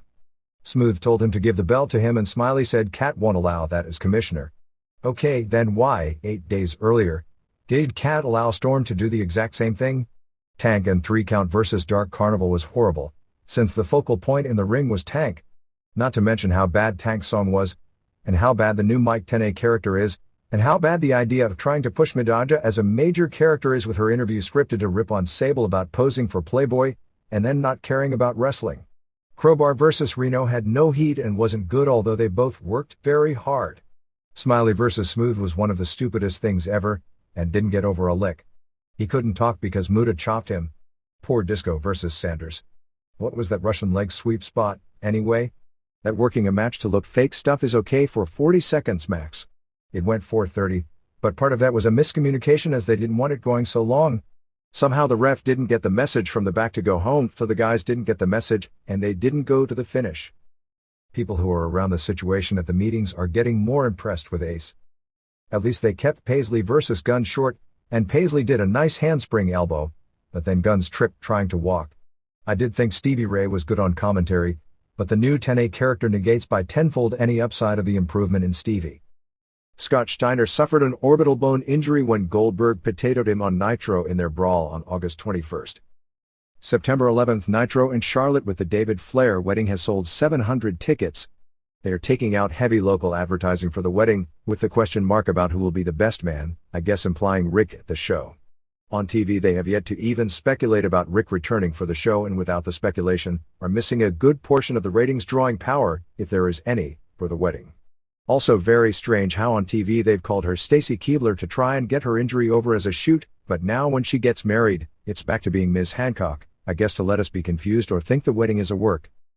Jarrett in a Canadian interview for Viewers' Choice Canada over the weekend said he would have stayed in the WWF if the offer was right, and that Russo leaving for WCW didn't make it a lock he was following, but did so when he felt the offer made by Jim Ross was insulting. He said he was mad at Austin because he took stunners for Austin several times on television, but when it came time for Austin to do his angle with him, Austin wouldn't do the program. They decided to do the David Flair-Stacy Keibler wedding on September 11th in Charlotte since it's David's hometown and is the perfect place to bring Rick back to TV. Originally the angle was going to be at the wedding it would come out that Rick, the best man, was actually the father of the child, although as angles go, you know how quickly they change. First day ticket sales for September 25th at the Nassau Coliseum were 2,000. That is down from 3,200 on the first day for the previous show on February 14th, which finished at 5,586, and that was with a lot of late promotion in the market of a Hogan vs. Flair match, which for everyone's historical edification since making things up about Hogan-Flair numbers seems to be the order of the day, that did a 4.36 unopposed quarter, which actually was the highest rated quarter for WCW programming this year. Russo's latest was claiming that the week before he took over last year, Hogan-Flair main event from Biloxi, Mississippi drew a 1.9 rating, and him claiming that now Major Guns draws 2.0 quarters, so that shows how much he's improved things. Actually, there was no Hogan-Flair match in Biloxi. There was a Flair and Hogan vs. Sting and Luger tag match the previous week in Kansas City, but that did a 2.84. Nash and Ace had a very heated argument backstage at Nitro. Many wrestlers have been fined for being late over the past few weeks. The belief from Nash is that it was Ace's idea given to Siegel for the fine, so Nash, sticking up for the boys, cut a promo on him which some feared could have even come to blows. Ashley Hudson played the part of the crowbar double in the Daphne skit. That was taken from Friends, when Ross was trying to get Rachel back, but she started dating a guy who was Ross double. Jacques Rougeau is interested in coming back and doing the Canada angle. The basic story is that he was contacted by Jimmy Hart 2 weeks before the pay-per-view and told that Vince Russo would call the next day at 3 p.m. Russo didn't call. A few days before the pay-per-view, Jimmy Hart called and set up the pay-per-view appearance. Rougeau said he made it clear that he didn't want to be a jobber, and if they wanted a jobber they could contact someone else. He agreed to come in for one shot doing the ref gimmick and agreed he wouldn't be doing any jobs. Hart said after the pay-per-view they would give him an offer. In the Storm Awesome match, the booked finish saw Rougeau hitting Awesome with the belt during the double knockout spot. Rougeau asked Russo if he could punch Awesome instead of hitting him with the belt, and Russo agreed. Rougeau's local promotion in Montreal is sponsored by Hasbro Toys, and to get the sponsorship 8 months ago he promised to promote family-friendly wrestling with no blood or weapons, and thus felt it wouldn't look bad doing the punch, but hitting someone with a belt would make him seem hypocritical. Hart then asked him to stay for the TV. He had a conversation with Russo at Nitro where Russo told him at Thunder they wanted him to lose to Cat in 4 minutes, and also agreed to on occasion bring in some of Rougeau's students from Montreal to fill in slots in the Team Canada as jobbers. Russo told him due to the financial situation, he can't offer him a contract right now and that he'd be on a per-night deal. Rougeau didn't complain to Russo, partially not wanting to start out on a bad foot with him since he didn't know him, but did go to Hart and Ace. When he went back to Russo, he asked to talk with him at dinner. He waited for 2 hours and later found out Russo was feeling sick, but in the nearly 2 hours nobody had contacted him. The next day he came to Kamloops and went back to Ace and Hart when the match was still on the sheet. Ace offered to change the finish, but Rougeau felt if they asked him to job the first night that's what they saw him as and if they weren't going to at least give him a contract, that he'd rather go home. He said he offered to stay out of loyalty to Ace if Ace said they couldn't do the show without him, but Ace didn't ask him to stay. He liked the Team Canada angle and particularly working with Storm and the potential of working with Bret Hart. Bret Hart's next battery of tests will be in late September. Thunder on August 22nd in Tulsa, Oklahoma drew 2,811, paying $78,724. August 27th house show in Albuquerque, New Mexico drew 1,315, paying $30,215. August 28th Nitro in Las Cruces, New Mexico drew 4,588 in the building, which was 3,881, paid for $111,947. Merchandise for the period of August 14th through August 20th was $45,017.60, which breaks down to $4.07 per head, a lower figure than usual largely due to the unfavorable exchange rates after running 2 dates in Canada. Tulsa has been one of WCW's strongest markets over the past few years because it's Bill Goldberg's hometown, which probably explains the above average for Thunder's sales. The fact it was Goldberg's hometown and they didn't book Goldberg on the show is just a minor question in a sea of major ones.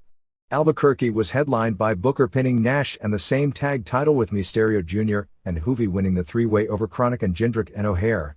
Vito pinned Jarrett in something of a surprise. WWF. Raw on August 28th from the Greensboro Coliseum was good as far as the main storyline stuff with Angle, but the wrestling was subpar and the show dragged in the second hour due to a lack of crowd heat. Jericho and Acolytes beat Benoit and Tanda when Jericho pinned Albert after a high kick by Bradshaw. Angle came out ripping on Triple H. The segment was well scripted, ending when Triple H shoved him out of the ring. Backstage, Chyna felt sorry for Triple H. Chyna beat Venus to keep the IC title after a low blow, a groin claw, which Venus sold huge and then stopped selling, and a schoolboy when Stratus came out and Venus was distracted, so Venus is mad at Stratus. Venus' quick recovery from the low blows caused Ross to try and cover by saying he must be wearing a cup. Except if he was, why did he sell the stuff in the first place? Rikishi vs. Richards really never got started as Rikishi kicked him and the RTC left. Triple H and Chyna were talking again, and of course Guerrero walked in as they gave each other a friendly hug, and he freaked out and eventually challenged Triple H. It appears the end result of everything is that Stephanie and Angle wind up together as heels and Triple H and Chyna are back as faces. But that can't last long, because Triple H can't be the top face, even if the entire TV is built around his angle and Rock has no real angle, which is amazing when you think about it, because Rock is still Rock. So ultimately Triple H can be top heel as he's been. So he has to go back in a few months. Edge and Christian brought out mini Hardys and Dudleys. Mini Dudleys were hysterical doing What's Up and Testify and looked so much like them. They made fun of them. Real Hardys laid them out and sandwiched Edge with a ladder. Blackman beat Taz when Taz attacked Lawler and JR hit Taz with a garbage can lid leading to Blackman giving him a high kick on the floor. Lita pinned Jackie with a moonsault. Match wasn't good, but compared to all the other women's matches of late, it was Flair and Steamboat. Fans were not into Lita on her own. Edge and Christian and Hardys wound up in the ring and Edge speared Lita. Seems to set up a 6-man. Kane can now talk. He did the reverse George Steele, who did articulate interviews in the early 70s but by the end of the decade could no longer speak. Triple H beat Guerrero via DQ when Angle hit Triple H with a chair, and then hit Guerrero. Crowd was not into this match and it hurt the work. They weren't ready to take to Triple H as a face unless Angle was involved. The size difference also hurt visually. Saturn and Terry beat Snow and Cat when Saturn put the rings on Cat. Terry and Cat aren't workers, but they've worked so many times together they are passable at what they do usually. This was the exception as they were as bad as the WCW women. That made 3 matches in one show with women, which is overdoing things. Mideon is doing a streaker gimmick which Saturn came up for him. Rock pinned Kane in 8:06 in a match with a lot of good near falls. Kane kicked out of the people's elbow. Rock kicked out of the choke slam. Kane kicked out of the rock bottom. Undertaker interfered and choke slammed Kane, but he kicked out again, but finally stayed down for the rock bottom. From the August 29th tapings in Fayetteville, it seemed they are going to do a 3-way or a 4-way on top with Rock with perhaps Benoit, Kane and Undertaker for pay-per-view. Stephanie showed up and said she spent the night at bedside with Shane. Angle then showed clips of Chyna and Triple H. Chyna said nothing happened. Stephanie and Chyna argued and Angle gave Chyna the Olympic slam. Guerrero then attacked Angle. Buchanan pinned Dog. Hardys and Lita beat EENC and Jacqueline. probably to set a Hardys vs ENC in a title match on pay-per-view. Snow beat Saturn with a Dragon Sleeper to win the European belt. In a match billed as to determine the number one contender, but the only way to be number one contender is score a clean win. Undertaker beat Benoit via DQ when Kane interfered. Jericho beat Taz with Lawler involved. Kai and Tai beat Dudleys when Acolytes interfered. They were building Acolytes vs Dudleys for the pay-per-view. Venus beat Rikishi when Richards hit Rikishi with the ring bell, keeping the RTC vs Cool and Rikishi program going. Several women were flashing during a commercial break. Main was to be a three-way with Guerrero, Angle and Triple H, but Triple H was taken away by police on spousal abuse charges. Finish saw Chyna throw the IC belt to Guerrero, but Angle got it and used it on him for the pin. Chyna DDT'd Stephanie and the show went off the air with Angle carrying Stephanie to the back. Media Week had a major story regarding the struggle for power in UPN. The story basically covered the ground that News Corporation, Fox Network, is attempting to leverage its ownership of WAR in New York, KCOP in Los Angeles and KBHK in San Francisco into getting up to 50% ownership in the UPN network on the grounds that if they don't get ownership in UPN, they'll pull those stations in January from the network, which will cripple the network. There are numerous political implications on both sides that will be played out in upcoming months. It was interesting because aside from SmackDown, the story portrayed XFL broadcasts starting in February as strong UPN programming and pointed out that Fox could advertise its programming during SmackDown and XFL as a way this merger would strengthen Fox. The official names for the XFL's 8 teams as announced at the August 24th press conference are the New York/New Jersey Hitman Brett, Orlando Rage, Memphis Maniacs, San Jose Demons. My God, they named a team after Dale Torborg. Los Angeles Extreme, ECW, Las Vegas Outlaws. But we didn't know? Chicago Enforcers AA and Birmingham Thunderbolts, Patterson. The Birmingham team was to be called the Blast, but the word got out, and apparently there was a very famous 1963 bombing where several children died. It was a well-known story in the community, and the WWF office was told the Blast name would locally be considered in bad taste, so instead they named the team after a black civil rights activist. That last half of the sentence was being facetious. The Calgary Flames, who own the minor league Calgary Hitmen team, Bret Hart was at one point a partial owner of the team, claimed they are exploring legal options against the WWF, saying that their trademark name and rights to the Hitmen name extends to the United States. The trial date for the lawsuit regarding the death of Owen Hart has been postponed indefinitely because of all the behind-the-scenes manipulations. The original trial date was set for February. Not much on SmackDown on August 24th. Thought it was a nothing show with an excellent finish. Angle kissing Stephanie was a great cliffhanger going into SummerSlam. The XFL team logos were pretty cool. One thing I'd figured, and it's true, is they know how to create things from a merchandising standpoint. Reports are that the early season ticket sales haven't exactly been through the roof, but maybe it's too soon. Every time Stephanie goes over for Lita's Hurricane Rana, I get scared to death because it always appears she's going to break her neck. On the bad side, that opening interview by Stephanie alone was bad high school play material before Angle and Triple H showed up to save the day. Stephanie is great in between Angle and Triple H in the short vignettes, but going solo for long periods on the mic is pretty brutal, unless you're comparing her to Major Guns and Midaja. Dwayne Johnson was on Jay Leno on August 23rd promoting SummerSlam. Jim Ross and Jerry Lawler had a tryout to be XFL announcers. From a few reports, they had a very strong tryout, but it is considered highly unlikely they'll be getting the job as they are already into negotiations with announcers for the league and haven't called either back. Apparently NBC wasn't comfortable about using them because of all the suspicions that the games will be worked. They won't with NBC as 50% owner, but because it's WWF owned. Many in the business world are skeptical, and that Ross and Lawler are too associated with pro wrestling, and they want the league to have no association with pro wrestling, except they expect that they'll get pro wrestling fans to watch the TV, which if that's the goal, using Ross and Lawler would have been a good idea. There was scheduled to be a meeting on August 31st to discuss the House of Scott Levy's debut and character. Levy's Raven ECW contract expired on August 26th and has signed with the WWF. Regarding any rumors, Ross sent a memo to the talent saying that there hasn't been one meeting with any WCW wrestlers and that no meetings are scheduled. He also wrote that they are happy with the cohesive and upbeat locker room and that nobody would be hired, despite rumors, and no matter how big of a star they are, that the company perceives would damage the locker room morale. Apparently both Austin and Triple H have spoken positively about wanting to work with Page in particular, but there have been nothing more than preliminary inquiries by Page, and no serious talks will be made unless someone has a contract release.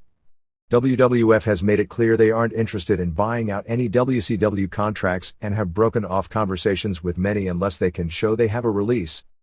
The WWF radio show to hype SummerSlam for some reason was listed on the WWF website as being carried by WNEW-FM in New York, but the station didn't carry it, and when people called into the station to ask why, were told the station knew nothing about it.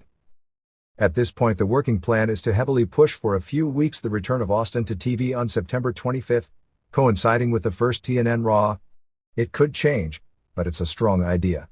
He may be involved in some form, although not as a wrestler, on the September 24th pay-per-view as he's healthy enough to stomp, hit the ropes and most of all, do the stunner. WWF has set up a ring at Austin's house and will be flying wrestlers to San Antonio to work with him regarding getting back in ring shape. He's started that training over the past few days. They are targeting the October pay-per-view as his match debut, although there's a possibility they'll hold his first match off until Survivor Series. Soccer knocked Raw off the top of the Sky Sports ratings in the UK for the week of August 20th. The season opener drew 900,000 viewers, beating Raw at 390,000. SmackDown had 260,000. Heat, which is on broadcast as opposed to cable, had 1,180,000 viewers. Livewire had 90,000 and Metal had 70,000. Worldwide, which is on Channel 5, did a terrible rating with just 63,000 viewers because the show has become heavily censored with Kapow and Wham signs out of 70s Batman to cover up editing. Because availability of TCM, which broadcasts Nitro and Thunder, has dropped greatly, only 50,000 saw Nitro and 40,000 saw Thunder this week. ECW Hardcore TV was the lowest rated of the shows. The Benoit vs. Jericho match in Puerto Rico will be September 30th in Guaynabo. SmackDown tapings on August 22nd in New Orleans drew a sellout 11,678 paying $342,015. Raw on August 28th in Greensboro drew 11,062 paying $345,435. Arena merchandise for the week based on these two shows, as because of SummerSlam weekend, there were no house shows, was $158,658 or $6.98 per head. It was the first Raw in an arena-sized setting, not a huge place like the Georgia Dome, which actually based on their configuration last time they pretty well filled anyway, that didn't draw a sellout as they were a few thousand shy. Whether it's the clash of titans in the ring or the drama that unfolds outside it, we're here to break it down, match by match, feud by feud. Remember, in the world of wrestling, every day is a battle, and every victory is a story waiting to be told. Until next time, keep the passion alive, and never stop wrestling with the possibilities. This is the Pro Wrestle Machine,